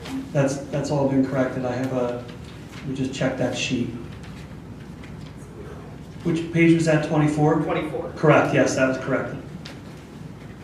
I have one more piece of feedback. So thank you very much for that. I really appreciate you being on top of that. And I understand it's a huge plan, and it's really hard if you're not like us in the neighborhood. We're zeroing in on specific things because it's what we're looking for and we live there. I know if you're looking at the whole thing as a totality, it's hard to catch that kind of thing. So I appreciate you being on top of it. What I wanted to just follow up on the sidewalk from Rosedale down Church question. I think what I want to say, I really appreciate that the university is considering the pedestrian safety of its students.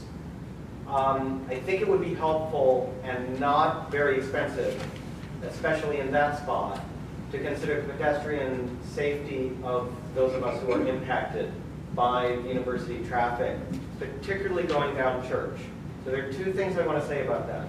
I would strongly suggest that as you consider sidewalk going down from that intersection of Rosedale and Church into Roslyn, that take it to Norfolk. It will help school children be safe from a really dangerous situation that's, again, yeah, 20 years, it hasn't changed, you are correct. But it's been a really dangerous situation with that traffic. The second thing, I guess, failing that, I would ask that, I don't know exactly what kind of landscaping the university is doing in that green space next to Church. But right now, at least there's space kind of along the side where people can walk. It's, as somebody used the expression, a cow path. But it's something. I would urge the university to make sure that that is, at the very least, still a possibility. Personally, I think putting in a few extra, feet of sidewalk is not likely to break the bank, and probably you could get the neighbors to chip in $50 each, and we, pay for the pavement. Yeah, when that project gets completed and it comes in for land development, the university's has been really receptive to working with the township and the borough on different requests. And I'll give you a recent example: the intersection of New and Rosedale. That was designed a certain way in conjunction with the SECC project that was completed in the super block in the borough. And after the university had granted land development approvals with certain elements of that intersection approved by the township, by the borough, and by PennDOT, the township came to the university and had concerns about the design. And the university voluntarily went into a discussion with the township and with the borough and with PennDOT to modify the design of that intersection, including the addition of some pedestrian improvements and other roadway improvements, and also expanded an area for a turning lane there at the request of the township and the borough, coordinated with both municipalities voluntarily to get it to where everybody was satisfied with how it was designed, and then went back to PennDOT and got that reapproved, and now obviously it's under construction. So the university has been receptive to comments and feedback and trying to get things in a way that works. That, like I said before, they have constraints. They can only spend funds on university projects. That's a Commonwealth of Pennsylvania rule. That's not a university preference. But they've been good about finding ways to do those things, and I would imagine in the context of that project, that's something that they would be open to discussing if they can make it work within the context of that project. Thank you. And just following up on my neighbor's comment over here, it's just really important to remember that the students are not the only pedestrians. And, you know, some of the explanations earlier, it was sort of like, well, we don't want our students to do this, and those have ripple effects. So it's just important to remember that these do have effects on local pedestrians and drivers as well. So thank you. I'm not trying to be difficult, I'm not trying to waste anyone's time, this is very important to me, it's where I live, but the argument has been made that even though they're doubling the size, basically, of the Psych Student Union and putting a lot more functions in there, it's not going to generate more traffic because the parking lot is already full. To me, that doesn't make any sense. You've got more people trying to go there now, and actually a lot of the problems right now are created by the fact that the parking lot is already full. What that generates is everyone tries to go there to park.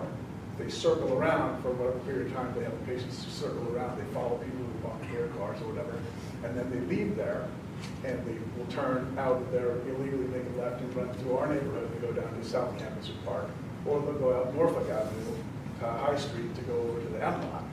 So the over capacity of that parking lot actually generates additional traffic into the surrounding neighborhood. So saying, well, it's already full. Now you got more people coming there and failing to park and then driving through the neighborhoods. So I think that it was going to be more traffic. And then I also have a question for the consultants.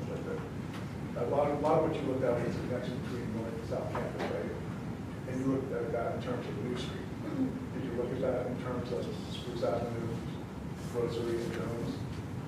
Because there's a lot of traffic flowing through that. Is that something that you think would be valid to be looked at? Yeah, I think there's probably a lot of valid ways to look at it. It would just be a much larger study. Like basically what we reviewed was basically like as far as what the consultant reviewed from a pretty extensive traffic impact study. But some of these things would really get further ironed out, you know, as projects come down the road. So it's tough. If you are, I would just say, I walk my dog there. Rosary has become the de facto way for students to cut through to get to 202. At any given time, if you're walking there, you will see students in cars driving through the neighborhood and taking that illegal turn. That's already given, and it's going to increase more students who live down there. We don't have any estimated even traffic as some of these roads do, because they're all local. Yes, these local ones, no, we don't this time. Because part of with the photo that was up, just since I live on the corner of Norfolk and Cerrito, Norfolk is a one-way north. And it's interesting when now too, with the volume of traffic from the students on Rosedale, when it gets to the point, especially around 3 o'clock, when that backs up, what they like doing is coming south on the one-way. And when they come south, it's not like they're driving the 15, 20 miles an hour, they're gunning it down there.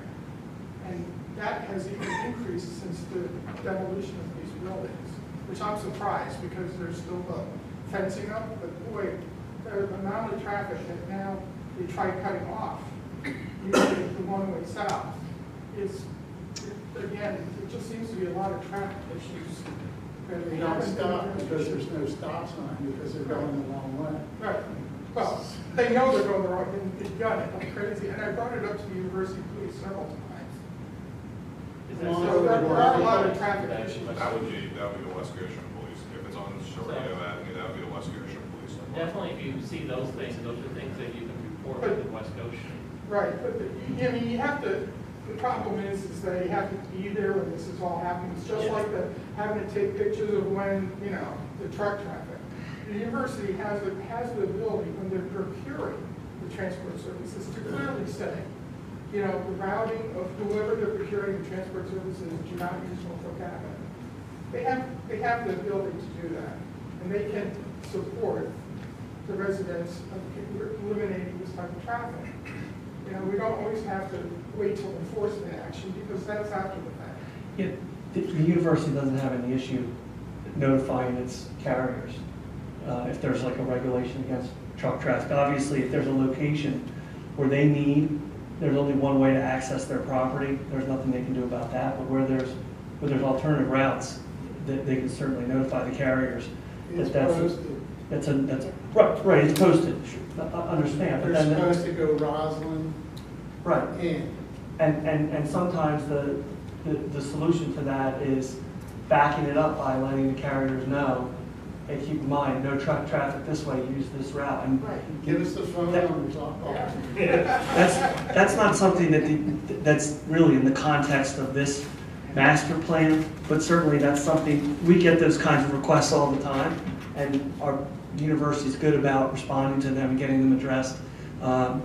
So.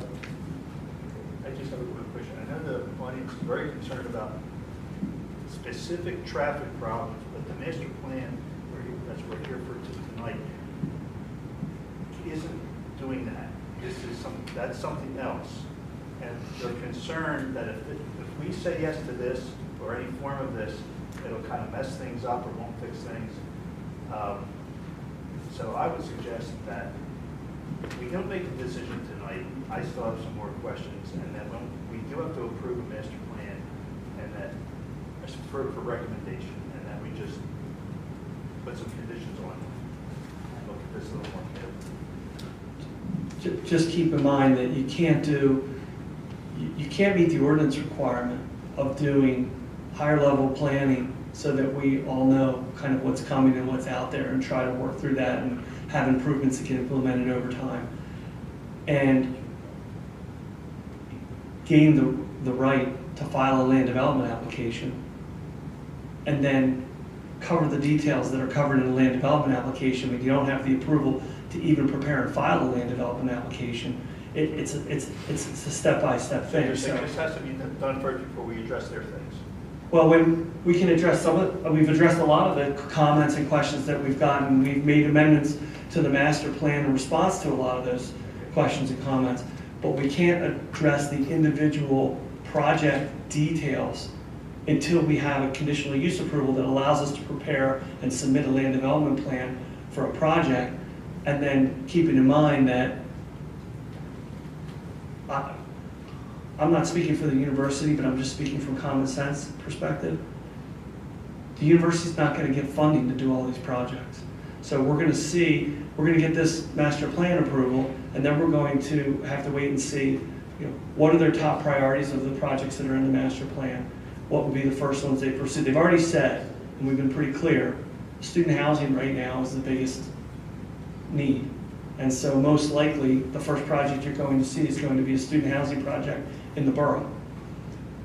If there's funds for it at a later time, you might see the Sykes project. There are, as Mr. Talley covered last time, there's a ton of underutilized space, interior space projects on this plan that involve no building whatsoever. So each and every one of those projects where you can gain an improvement for the students and for the educational functionality of the university without having to come up with millions of dollars to build a project, those projects are going to be looked at carefully as well. And some of those will certainly happen. So actual land development projects that you see in the plan are going to happen slowly over time. This plan is good for 10 years once it's approved. And I completely get that as we see projects come before us, we can do everything we can do to enforce any pedestrian, any traffic, all that stuff. And I know it's not a condition I'm putting, but it's just a recommendation to the university to start looking and be a little bit more proactive towards some of these pedestrian things that already exist, so that we're not continuing just to add on and add on and add on problems that are already there. I know you can't assign a certain project, okay, you gotta fix these roads, and some of it's gonna be dependent on the township looking at this itself to do it. But I just didn't see a lot of prioritization of how to fix or how to continue to resolve some of these issues before you add more to it. Well, yeah, and I'm not really sure there's a lot of improvements shown on there in that regard, and there's been improvements that have been put in over time. I mean, So I don't the know. best example is if sites say, you're saying improvement's gonna be done 5-6 years from now. Well, that's still 5-6 years, but the university's gonna continue to grow, that the pedestrian and all that stuff that exists as an issue now is gonna continue to exist and continue to be an issue. Yeah, although you're saying university's going to continue to grow, and if you look at the enrollment projections that were included, that were required and included as part of the master plan, there's actually very limited enrollment growth projected. Residential housing. So the improvements that will come over time associated with the master plan that are shown in the master plan improvement plan that was prepared by Chester Valley engineers, those will be coming online with enhancements at the university with very limited enrollment growth, according to the studies that were submitted. And in fact, if the enrollment growth is more than 5% over what's been projected, then the master plan has to be updated to address that, any missing numbers above that 5%. So there's even a protection from that that's built into the ordinance for both the township and the borough.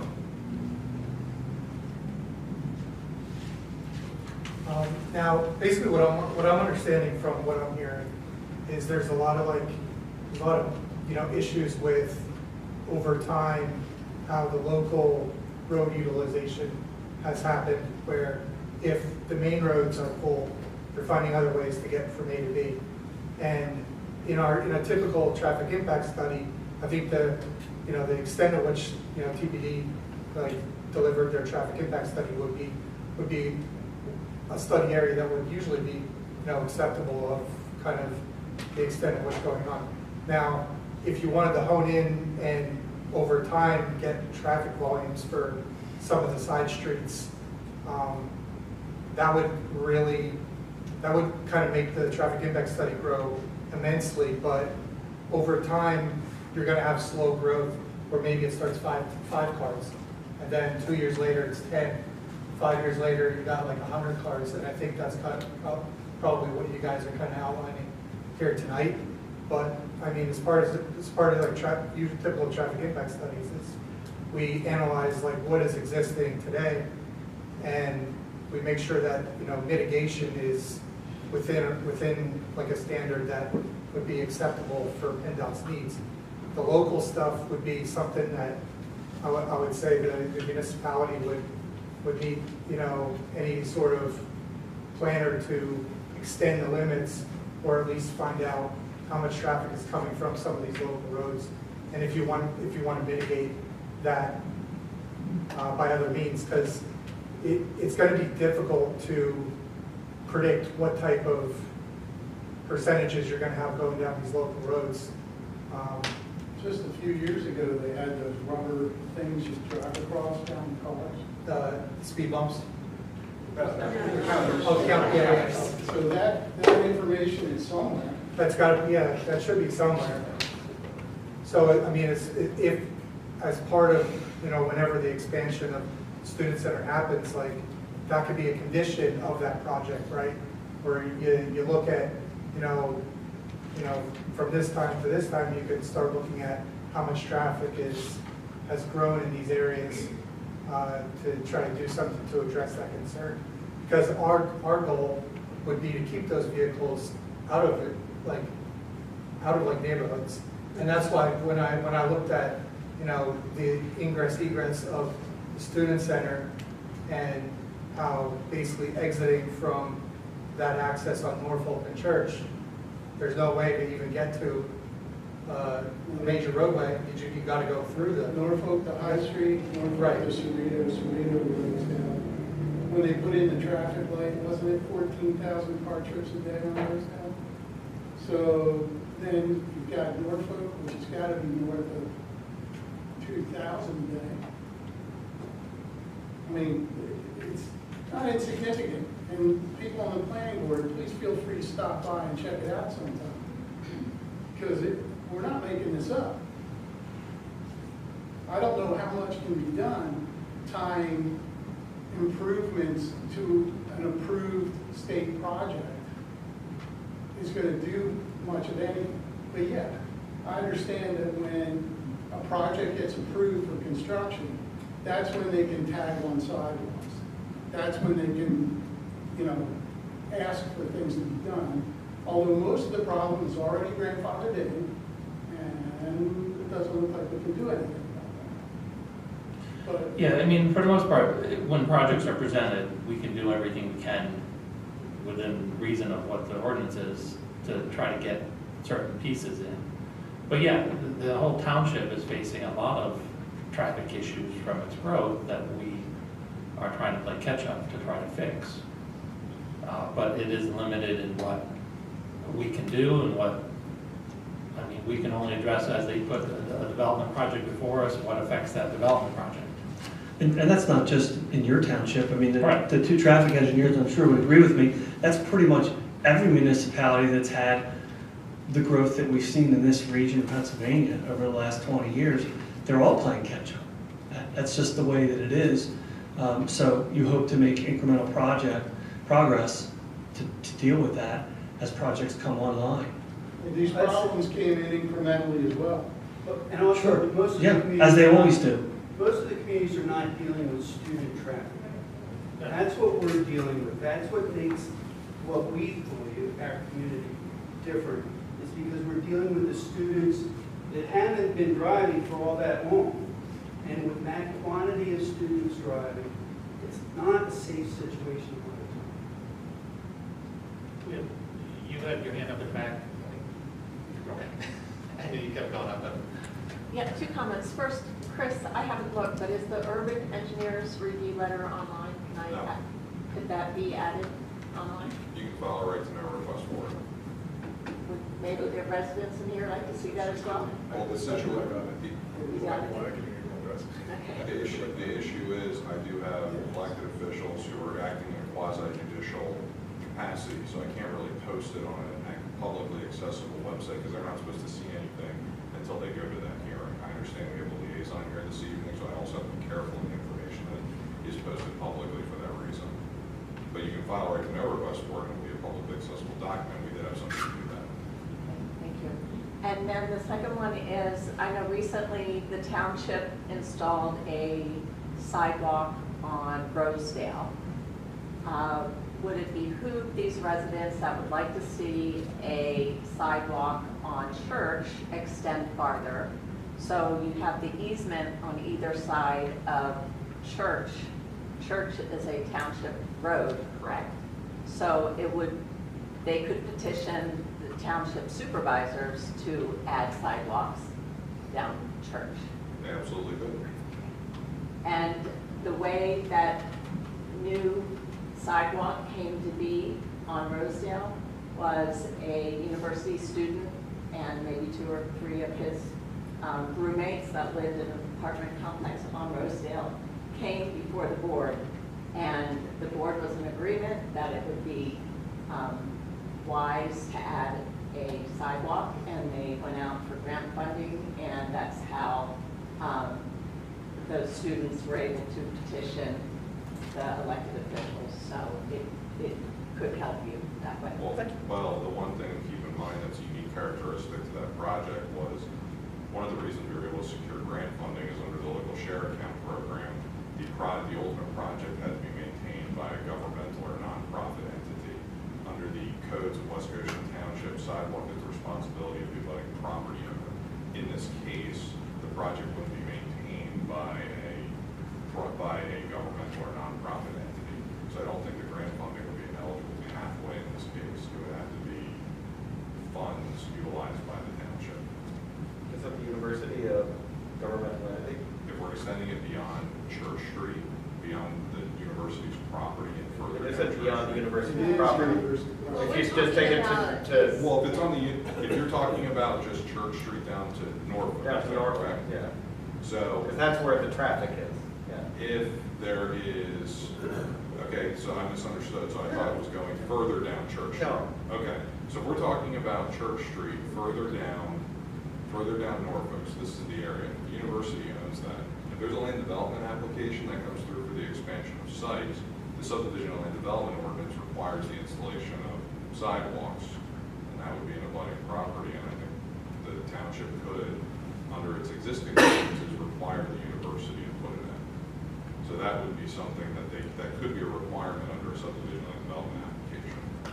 So we're talking about this stretch right here, this location here, this location here. Is that correct? Yeah, between Rosedale and Norfolk, yes. Okay, that's correct. So this is university property, this is university property, your Psych Student Union building. I believe the expansion, if I'm correct, is right in this general area. More in the front. More in the front area. Yep. But the township, that could be considered a reasonable off-site improvement that the township could require to go up Church Street between the intersection of Rosedale and Norfolk, and they would be compelled to install it. And that was the area that I was referencing earlier that we looked at since the last meeting, and Right. thought that made some sense. That would probably be included, Yeah. at least to some extent on the land development plan. Right, what I heard you say was it was going to be more of the pedestrian traffic would be sort of directed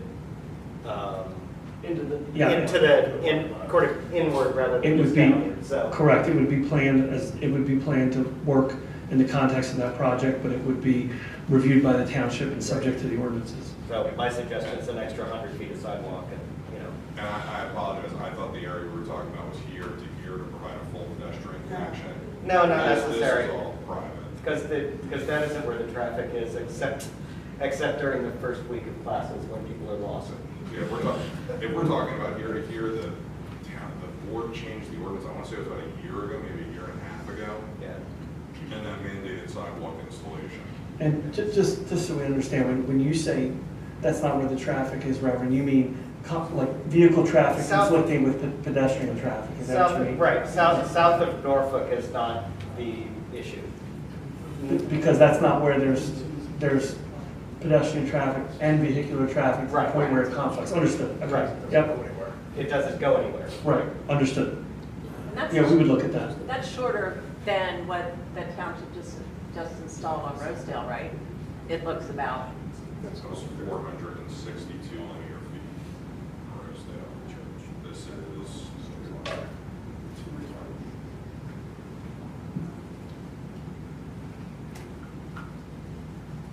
383. Well, shorter than what the township installed on Rosedale. The protected crossing is at Church Street and Rosedale, is where the crosswalk is. So if you're pushing people into Sykes area, that's where you have the chains and the bollards going across. So then they're forced to go all the way down past Killinger to cross over on a signal speed bump to cross. So it's like, you're just funneling more people into less crossing here. It would be part of the study. All right, thoughts on anybody else's, how we want to proceed? Can we just ask a question for clarification? I know like with the Wawa project and other development projects that under Commonwealth law, we're not really allowed to allow traffic to prevent that development. Would that apply to the university as well? What do you mean, no allow traffic? Well, traffic can't be the reason. I don't know, somebody wants to put in a development somewhere and the township says, yeah, we don't want more people here, we don't want more traffic. Like, what criteria will they come before us with projects, like we're saying with signs, we can come before them, because our ordinance has it, and say, well, you have to put in a sidewalk along Church. So there are things like that that we can say have to be done, there's things that we can studies on that most do as best we can, and then supervisors could enforce. But vehicular traffic is not So in and of itself. If the project meets the ordinances of the municipality, it has to move forward accordingly. So you can't say, I don't want this because it will add more vehicular traffic. You can't do that. You can, as the chairman said, you can put conditions on it, but that can't be a reason for denial if they meet the ordinances of the township. And as stated many times earlier, when it goes through the land development process, they'll have to do an updated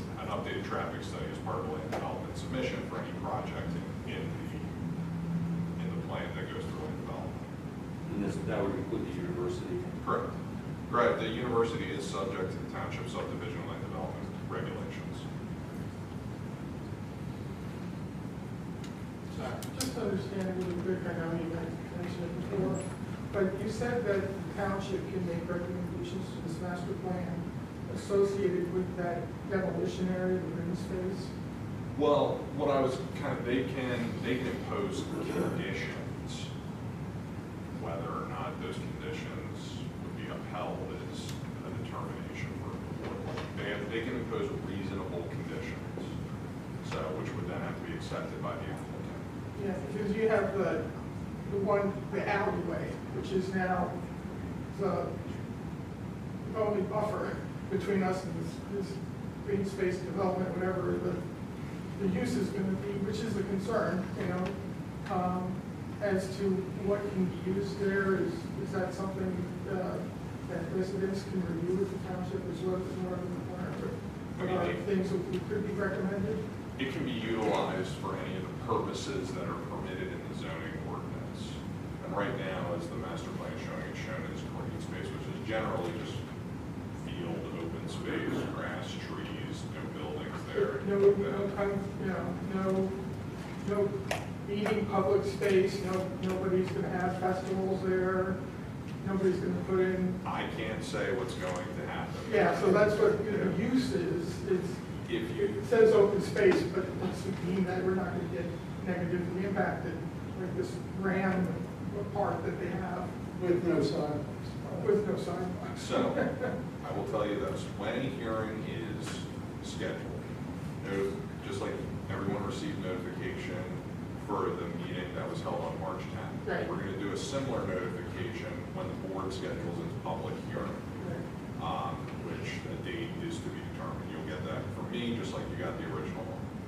At that hearing, that is a quasi-judicial proceeding.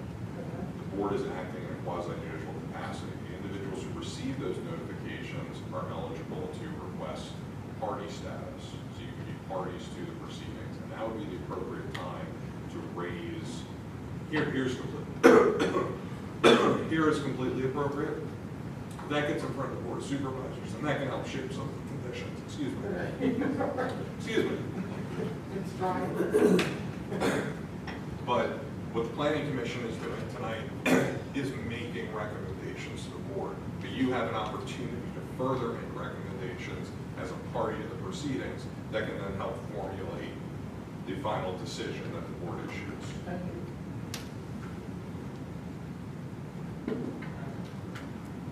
Any thoughts? I'd still like to see us recommend from the 10,000 foot level sidewalks on High Street, Matlack Street as part of this plan, as well as taking the choice road stadium improvements there. So we do, so you want to make a motion with that, with those conditions? I would make a motion with those conditions. The thing that, and also the sidewalks within the university. For example, I mean, this updated plan includes a pedestrian walkway across Rosedale Avenue, but nobody addressed the sidewalks around the university. I mean, when I see these things, it means that people aren't really thinking about that. They're thinking about, obviously, a higher level, but in reality, we need to solve problems that we have. And I would also, make a condition on that, that these be addressed in the master plan as well. The borough, it doesn't affect them because the sidewalks are already there, but in the township, they're not. And I think it's a safety issue in the long run. And it needs to be addressed with something in writing now, as opposed to waiting for, I mean, this expansion comes up for sites, and it's great. Okay, they'll come for us, we can require it. But we're never going to see anything on South Matlack Street unless the university does something with one of the buildings there. We had an opportunity with the trailers, okay? I missed that. but that all needs to be, something needs to be put in writing so eventually it's looked at. There may not be money there for it, but it needs to be part of the master plan. It's part of our comprehensive plan, okay? So those things need to be included. I understand that. I will say that the sidewalk network on Matlack Street, across from the modular and the facilities buildings there, that was looked at closely during the conditional use application for the modular installation. And there were discussions about how that sidewalk network functions and will function with the modular housing, and that was reviewed and approved as it exists today, as the best layout for that, just so you know. With the fence.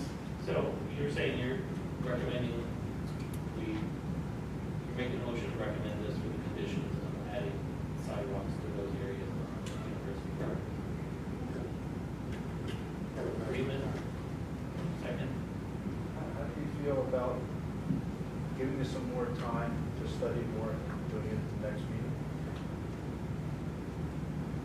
I'm not sure that we're just beating a dead horse here. I'm not sure another meeting's going to make a lot of difference. Maybe it will, but Which it seems like we're dealing with a lot of little details, which is good in a way, but I just have other questions about this overall master plan, and we're not only in the township, but in the borough. So I would just like a little more time to look at it. And then we got this updated thing tonight. So I guess this update was part of this book? Those are updates for the book, yeah. For the book, so we just got this tonight. Those were the things that we discussed last meeting. So we've already implemented those that were brought up by the Reverend, and we've already went through them and updated them. I mean, we have a motion. Is there? Second.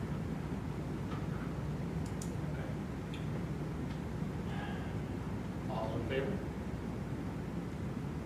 Aye. All opposed? Opposed, we would rather have some more time for my reason. So 3 opposed, John, Doug. I concur with that.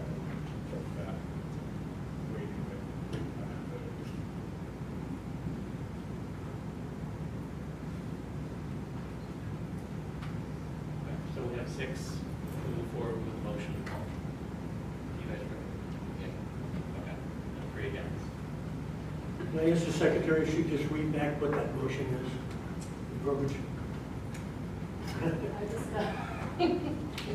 Steve moved to recommend the master plan with the consideration that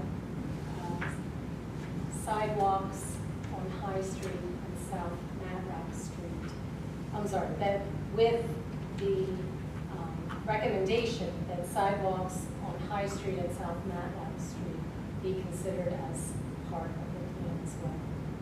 and also the neighborhood. Norfolk? Church. Church Street and Norfolk. Yeah, I like church. So there was three areas. That's why I want to get specification of the village. And then I would just encourage residents to show up at the supervisor's meeting to add that stuff to the record. Because even though it may not be able to be added into the master plan, we need the university to know these things need to get addressed. Like what I was saying, they have been addressing some, it's just we'll push them to continue to address those. And that meeting would take place now in May or June at this point? We don't have a date yet for that meeting, but you'll receive notification from me, just like you received notification for the first planning commission meeting. Can I just make, in terms of being party and notification, my family is, we have adjoining property with the university. But obviously, something this big impacts more people than the immediate property adjoiners. Will that notice and the ability to be a party and speak go out a little wider than just the immediate property? So the ordinance requires notification within a 500-foot radius, and what we did for this project was we looked at any place where construction was occurring throughout the entire campus, and through the radius from there, we sent out 316 notifications. Okay. All right.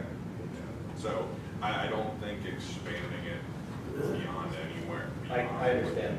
Beneficial. Okay. And I'll note it did cross, because of the nature of the university, as we said, we did have a resident from East Bradford here this evening, it crossed jurisdictional boundaries. The ordinance doesn't stop at the township boundary line. So it went as far as the radius told us. Thank you all for slogging through all this. All right, thank you guys. Thank you for your time. Next in the section is any other public comment? If not any there, I do have two things I want to address quickly. I know we're running late, so I just want to bring these up and we can discuss them at the next meeting in more detail. The first one is there's been discussion, continued discussion and requests for bylaws. I would refer everyone to the fact that we actually have those in place. They were created when this commission was created. I can give you the ordinance and all that stuff. They're not called bylaws, but in essence, they're the same exact thing. They define the organization structure, the roles, responsibilities, all those components that we follow. They are in our, They are, yes. in the code. They're in the code. It's Pennsylvania Municipal Act 247, 1960. Yeah, I can get you guys copies of these. You mean the MPC? Yeah. So it outlines completely how we're made up, what our roles are, how we handle all those components. And if you want to look at that, I can, again, send you information. We can review it next meeting. The second piece was, I think, Doug, you brought up many times about an annual report. Although I don't think we need one since we do monthly reports. I'm fine, and if you want to put something together as a draft, again, this is my opinion, and present it to the commission, great, then let's look at it. Okay, so you're saying our bylaws are in the MPC? Yes. Okay, so I think we need separate bylaws. Those I disagree with that part, but you look at what it says, it outlines everything very detailed. Right, overall. All of our responsibilities of this planning commission. That's in general, a planning commission in general, but our specific planning commission needs its own bylaws. You have there's an ordinance that's been codified in the Township's Code of Ordinances, it's chapter 12. It does refer back to the MPC as the governing document that says how the planning commission functions. But there is already an ordinance that was adopted by the township setting up the planning commission, the qualifications for membership, and how it's operated, the reimbursement of expenses and things of that nature. Yeah, I mean, it goes into great detail. So Okay. look at it. If there's pieces you want to discuss, we can bring it up next meeting. If there's other thoughts on the annual report, again, if anybody wants to create a draft, in essence, an annual report is just putting together every month's minutes. Yes, if we could demonstrate as a one-piece document. I don't think we should do that as a full committee, but if somebody wants to take on a draft, great. Well, the MPC does require, it's due by March 1st anyway. Okay, so the bylaws. But the annual report in our situation is the same thing as our monthly minutes. You assemble those in one packet, that's your annual report. There's no anything else beyond that that you have to do with all that. If you want to make it more fancy or do more to it, that's fine. Okay, we can talk about it next meeting. And I'll bring the MPC exactly what it says. As far as the bylaws go, the township is using the MPC as its bylaws. I would suggest including the following of Robert's Rules of Procedures, things like that, to make things a little more clear. And It's all in there. I would encourage you to read it first. Let me send it to you and you can read through it and you'll see what's in there. yeah, And let's talk about it next week or next meeting. Were you going to say a few more things? Or No. May I say a few things, Mr. Sure. Okay,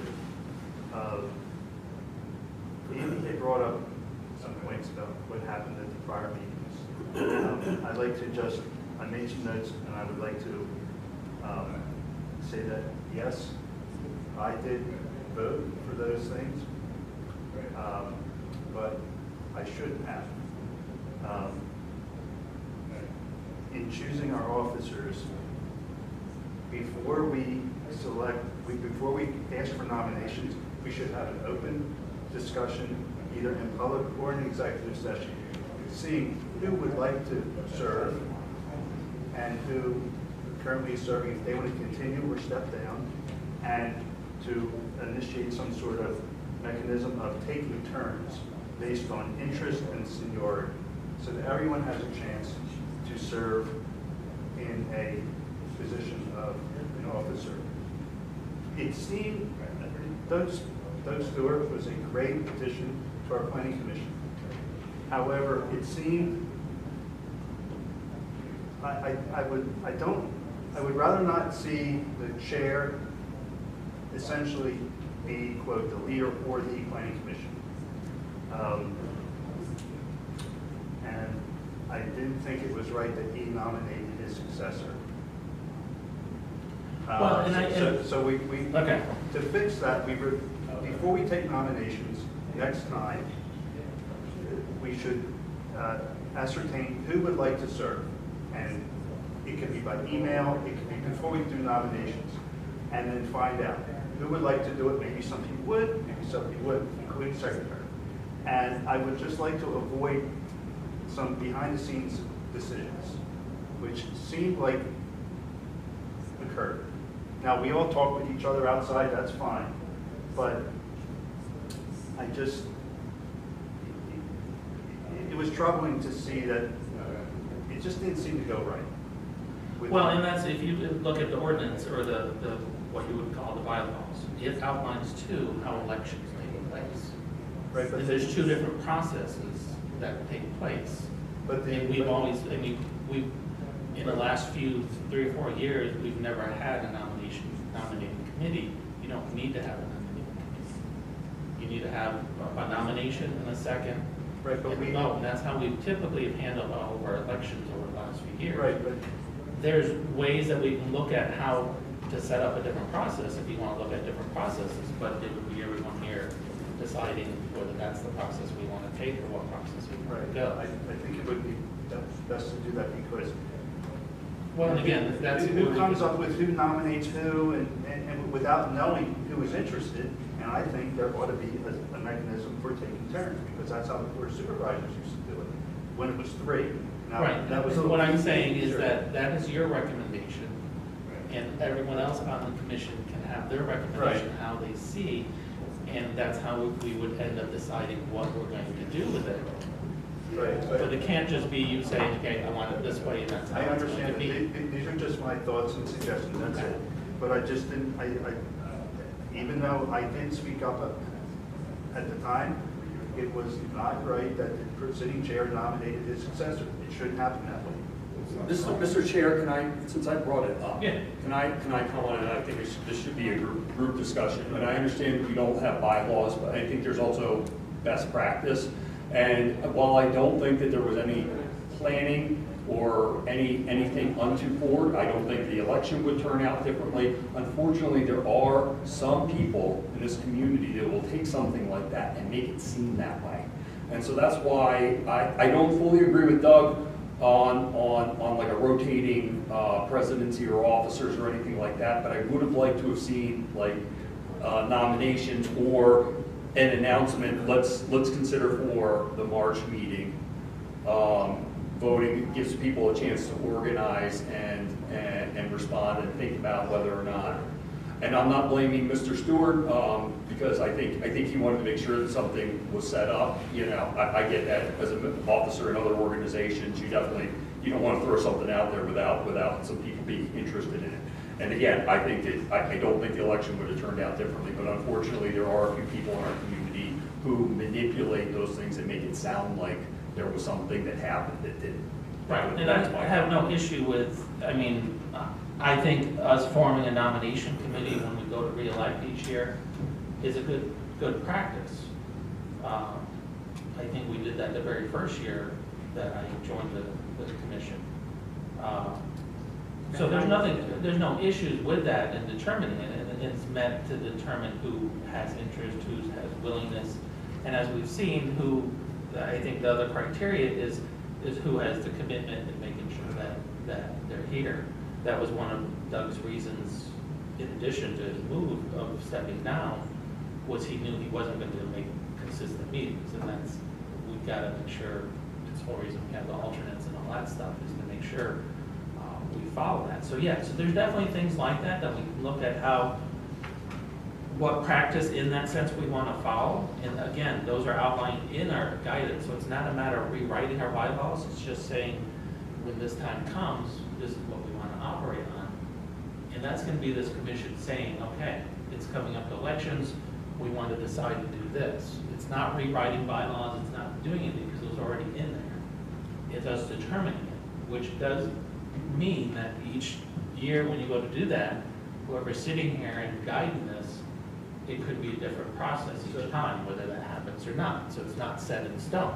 So how do you feel about, before we take nominations, saying October, November, and to get ready for January, we could have an agenda item, sit around and say, okay, who would like to serve on the secretary or vice or chair? Who would like to do that? Who's interested? Well, so you're talking two different things. If you want to form a nomination committee, then prior to that, so that November, December, you would form that committee.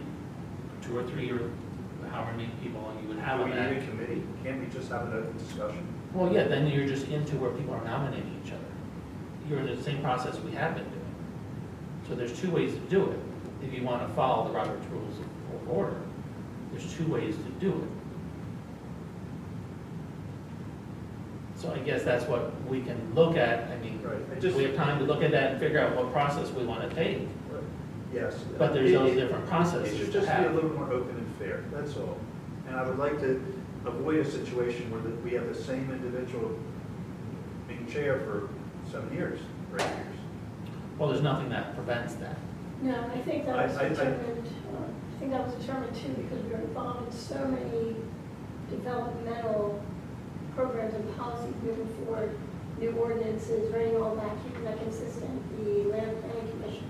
All of those things were discussed before those elections. That was one of the reasons for keeping certain people in place. Yes. Was because there was so much invested in that already. It was, when we established the land planning committee, it's established that the chair, vice chair, and secretary sit on that committee. Okay. And so that was one of the reasons that it was looked to keep that consistency, since we were going through the zoning ordinance rewrite, which hopefully soon will be done, but that's one of the reasons to have been keeping that, that system. And just one more thing, I just wanted to read from Robert's Rules about the role of the chair.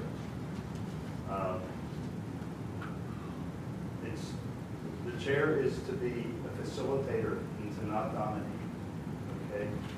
To be impartial and to make sure everyone has a chance to speak in an organized fashion.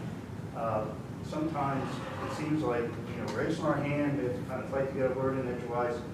If I was chair, I would run like that. I'd be the last one to speak, and I would go to each individual on this board and say what you have to say, Ms. Martin, what you have to say, Isabel, what you have to say. And as a chair, I would speak last, and I would be impartial. And if I wanted to give my opinion or even ask a question, I would take the gavel and hand it to the vice chair and temporarily sit there. I know it's formal, but I don't want to see the chair be the sort of like in charge, except for running the meeting. Yes, they have to run the meeting. Well, that's what running in, and that's where asking people their opinion. What I would encourage of every commission member, in addition to that, is you are given materials prior to these meetings. This meeting is not the time to look at those materials and decide what you want to ask, but to look at that stuff prior to here, so you can start to form these things, so we can have productive conversations with the people that are here presenting the information. We owe them that respect just as much as they owe us the respect to provide all that information. So coming prepared to these meetings is crucial for everybody being part of this commission. Everyone here, yes, we're given that opportunity to present and to ask as many questions and as much as you need to. But it can't be, you're starting to look at the materials now opposed to. I'm not saying that happened. I would. But I don't want to get into the back and forth. What I'm asking is these are some of the things I think I agree with you. Come prepared, but also listen to what already has been asked, so we're not repeating the same questions several times, which is something that I see happen at this meeting too often. And we're gonna have that a lot from the audience. The audience is gonna constantly repeat exactly because they're expressing their opinion. The forum is here for them to express the opinion, and we go as long as they continue to, I mean, we don't have, I don't think we implement the 2 or 3 minute time limit here on people expressing their opinions. I don't think we need to. I think they have the right to share with, we don't typically run this late. We don't typically have, we have plenty of time for people to share their input. I don't think limiting their input is the right way for us to handle it. If you have 400 people like East White Limits tonight, yes, you may want to limit it to 2 or 3 minutes. So, Yes, we have that. Yes. okay, so in terms of reading materials, sometimes there is a written packet, sometimes there's not. I don't go to the computer for everything personally, okay? I don't sit there on the computer and do that. I usually get a written packet, which was what Brian was doing. So I think Well, that these plans, so do I have everything memorized before? No, I don't. And I don't think anybody does. I just No, look I'm at not some. asking anybody to memorize anything. But yes, I do look at the things before we get here. Sometimes I don't. I think we need to take this Right. down, and it's not Right. personal. Right, I know, but it's just that a couple things happened that I just wanted to get out in the open, that's all. Okay, I appreciate that. Any other? Could I just give a quick comment? Sure. This is the first time that I've attended meetings like this, so I'm not well versed in how things go. But can I just say that, and we did receive an invitation formally from West Goshen. I wasn't just showing up because I heard about it.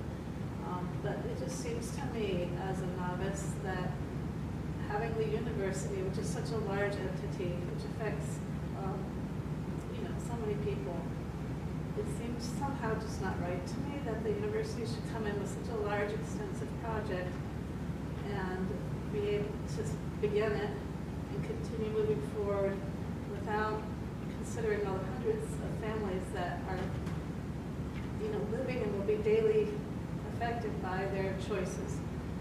And, listening to this today, I understand, I don't think the neighborhoods should control their project. I think they should be, given input and should be approached, and I think that the university should be allowed to expand or do such things, but in a way that's thoughtful.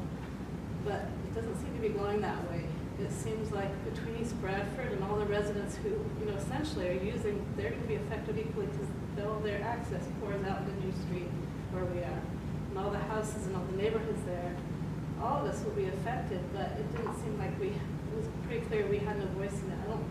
Like the residents who were here from West Goshen had no knowledge of the dormitories being expanded. We didn't, and we lived right next to it until a few weeks before they started. And, it will impact. To what extent, nobody knows until we have to deal with it, but it doesn't seem right that the university should have just moved forward with it with no holds barred. And that really is concerning to me because it. Yeah, and I agree with you. And I mean, coming from me personally, I see that a lot in this township where things are approved because the ordinance allows it, but it's approved for what the condition is right then and there with no thought. In 3 years from now, this is what it's going to have expanded to. And at that point, we can't hold anybody to anything because it's done. That's, in this thing, the same thing. We can't hold them to anything until they come before us. And we can't. We're a recommending body only. We can only recommend to the supervisors. But we can't recommend anything until they come before us with an actual project that says, okay, I'm building the sites. And we can say, okay, well, ordinance says this, this, and this. You need to have that in the plans. Again, we act as a recommendation body, so we're just recommending that to the supervisors, and they decide what to go from there. If the community is interested in, holding them accountable, at least even, modestly, how does the community go about doing that? By continuing to show up at these meetings and the supervisors' meetings in Borough and East or West Bradford's meetings and expressing that. East Bradford isn't subject to the PUC ordinance. They didn't adopt it like the Borough and West Goshen Township did. That project that you're referring to is in East basically was no need to get new permission for the dorms to be, that startles me, because that's huge. I don't know if that's accurate. She said because of the nature of what they're doing, of adding a story, they didn't need to kind of communicate to get permission for it. Probably what they were referring to is they might not have had to go through land development, but I can't say that out of the Yes, I ordinances. think that's right. I think that was a term that she used. But that their land development in East Bradford affects everybody in West Goshen. So, like, where was the communication going on there? You know, that, I mean, I'm not faulting you, I'm just saying this whole process is troubling to me, because it doesn't seem right. Oh, yeah. That- That's part of the problem is, Yeah. even though they're doing something and adding 200 or 300 beds, we've got the traffic to deal with in West Goshen, but East Bradford doesn't really have to deal with it, okay, like we did. And it's the same thing, we had the Wyeth property here a couple of years ago, and we're going to develop that and put in a couple of warehouses, which would have meant hundreds of trucks a day leaving the borough and getting on the West Town Road and into West Goshen. Unfortunately, we didn't have any real say-so with the borough, okay? They do their own land development, and we do ours. And it just is an overflow. Shouldn't there be like a law that says if your land development is affecting this borough, you know, who makes these Well, laws? the county should have. So the way it works is everything comes, all the authority that every municipality has is granted to it by the state. So the state legislature makes the laws. We only have the authority that's given to us by the state. So I need to go to our state representatives and speak to them about these problems occurring, because I mean, I'm not trying to be vindictive in any way. I want to have a good, the university is my neighbor, you know, and I would like to get along well with them, but I feel like this has been an episode of, you know, basically bullying. You know, like they had an agenda, they began to carry it out in the quietest way possible, and then, you know, let the community know after they had pretty much had it decided, and then we all have to face the effects of that, and that's not just. You know, the world is not just. You know, I watched the university, I grew up down that area. I watched the university where the president lives, that was just a big field. I can go down the street where you see the tennis courts at, what's it, Church, New Street, okay? I knew the owners of all them houses on that one side. I knew Killinger, I knew Mittman, I knew a history teacher that taught me. All them houses are owned by the college. And I see what they do, you know. That's why the last meeting I said, can you put a cap on the students? No, the state won't allow it. The state doesn't live here. Well, you also, just like we're governed by the rules of, that are given to us by the Commonwealth, the university is governed by the state system of higher education. So they're also governed by the rules of the Commonwealth. I also just want to make a comment in general to everyone who joined. I didn't say this earlier, but speaking as someone who has worked for a similar university in a similar township, there are a lot of things that you can do as a resident, and not every request will work for every project, but you can ask for sound testing to be done, so they have to measure the decibels of sound that will now happen on that new site. In a similar area for a similar function, you can have lighting testing, so there will be offsets where this lighting should not be affecting you, and if they request like a waiver or an ordinance, you can petition us to say, no, we can't sign that waiver. There are traffic studies, which I've talked about a lot now. There are a lot of things that you can do as a resident. If someone's putting in a turf field, you can petition, and I would say this with a grain of salt to make sure that your information, you're not just spewing information at a township. You can find relevant studies that are saying, well, we don't want this type of turf because it will now pollute our environment. So there are things that you can do that you can present, or you could submit to our township to say, this is why we would like this not to happen. And it will be heard. There are issues. I am kind of resigned to the fact, because it's already going like right beyond my backyard that these buildings are gonna have an extra story.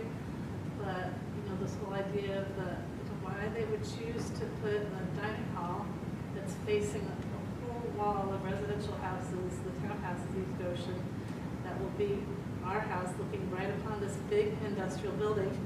And then why they're putting it smack in a residential area, or whether their plan is, I should say, that they were smack in a residential area, it just seems like, why don't they have better solutions somewhere to do this, rather than disrupt this neighborhood? Not to, and like I mentioned, all the, you know, there's gonna be employees coming in, there's gonna be garbage trucks, there's gonna be food service trucks, and where are all these things gonna be coming down New Street? And if you say traffic is not a factor, like. Traffic is not a reason to deny it. But we all have to deal, all of our homes are suddenly like hostage to, you know, this new commercial aspect coming into a residential neighborhood. And it's, you know, like we are already seeing the student beds going in, so, you know, how do we even have a voice? We can't have a voice in the student beds going in. How are we supposed to have a voice in this new project? And it is really disturbing to me. That, you know, it's not just me, it's all the neighbors who live there that would be subject to this. So, this is just something, I mean, you know, I'm not like a, you know, I'm not like a, you know, radical person. I want to be reasonable, and I want to be thoughtful, and I want to be considerate. But I do feel like, you know, there's something wrong with this process, and that it should be addressed. A conversation should be had about how, you know, we want the best for our community. We all do. And we want to see the university thrive in responsible ways, and we want to see the neighborhoods thrive. So it's a great, great place to live. We don't want that corridor of New Street to be like, oh, don't live there. You know, that's always going to be a problem. And I feel like that's what it's becoming when things like this just happen. You know, the Roslyn neighborhoods and the townhouses and all of us who live there. Yeah. So anyway, this is just food for thought. And I would, this is Salvard. We actually put a new sound system into I think it's a new sound system, because when they've been holding their football events, it's suddenly really loud. I can't open my windows because it's so loud. So I don't know if they're raising the decibels or it's just a new sound system. But It's most likely a new sound system that, because the measured decibels, it could also be the amount of activity going on, and that can be accounted for. They would have to go to a like field with the same sound system and measure it, and then they would come back with a report saying, this is the decibel level, and then that decibel level should be compared to something that you would understand. So this is as loud as a dishwasher, or this is as loud as like a fighter jet taking off. Sure. So they'll compare it, and I don't know what happened with the field or what sound system they put in. We live pretty close to it, but I know the first year we lived there, I mean, we thought it'd be fun. We're like, oh, we can walk to games, we can, you know, hear it. And now I'm like, oh, it's really loud. Like, something And changed. they should be functioning within a time set by the township, unless I'm incorrect. There should be a time where they can no longer be playing something. They start practicing or testing the speaker, I think, for the track, it was the track meets, yeah, early in the morning, like 6 to 7, so it's pretty early. Okay, well, thank you. Well, very thank you. much. One quick question. Are boards able to negotiate with applicants as far as, you know, they want 10 waivers? Can the board say, well, if you want, you know, 15 feet instead of the required 25, we'll give you that, but we want this?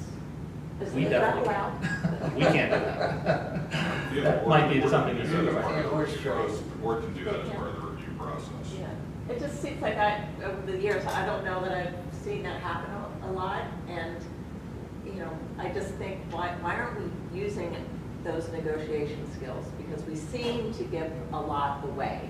That is not true at all, because I can think of 2 recent instances where people requested waivers for sidewalk, and the board required that they pay a fee in lieu of, one of which was to the tune of $30,000. So that's not an accuracy. All right, motion. I'm not arguing. Motion adjourned. Third. Fourth. Okay. Meeting adjourned. Who was the second? Even though he was third and fourth. How many waivers did we give to Grace? I wasn't here for Grace.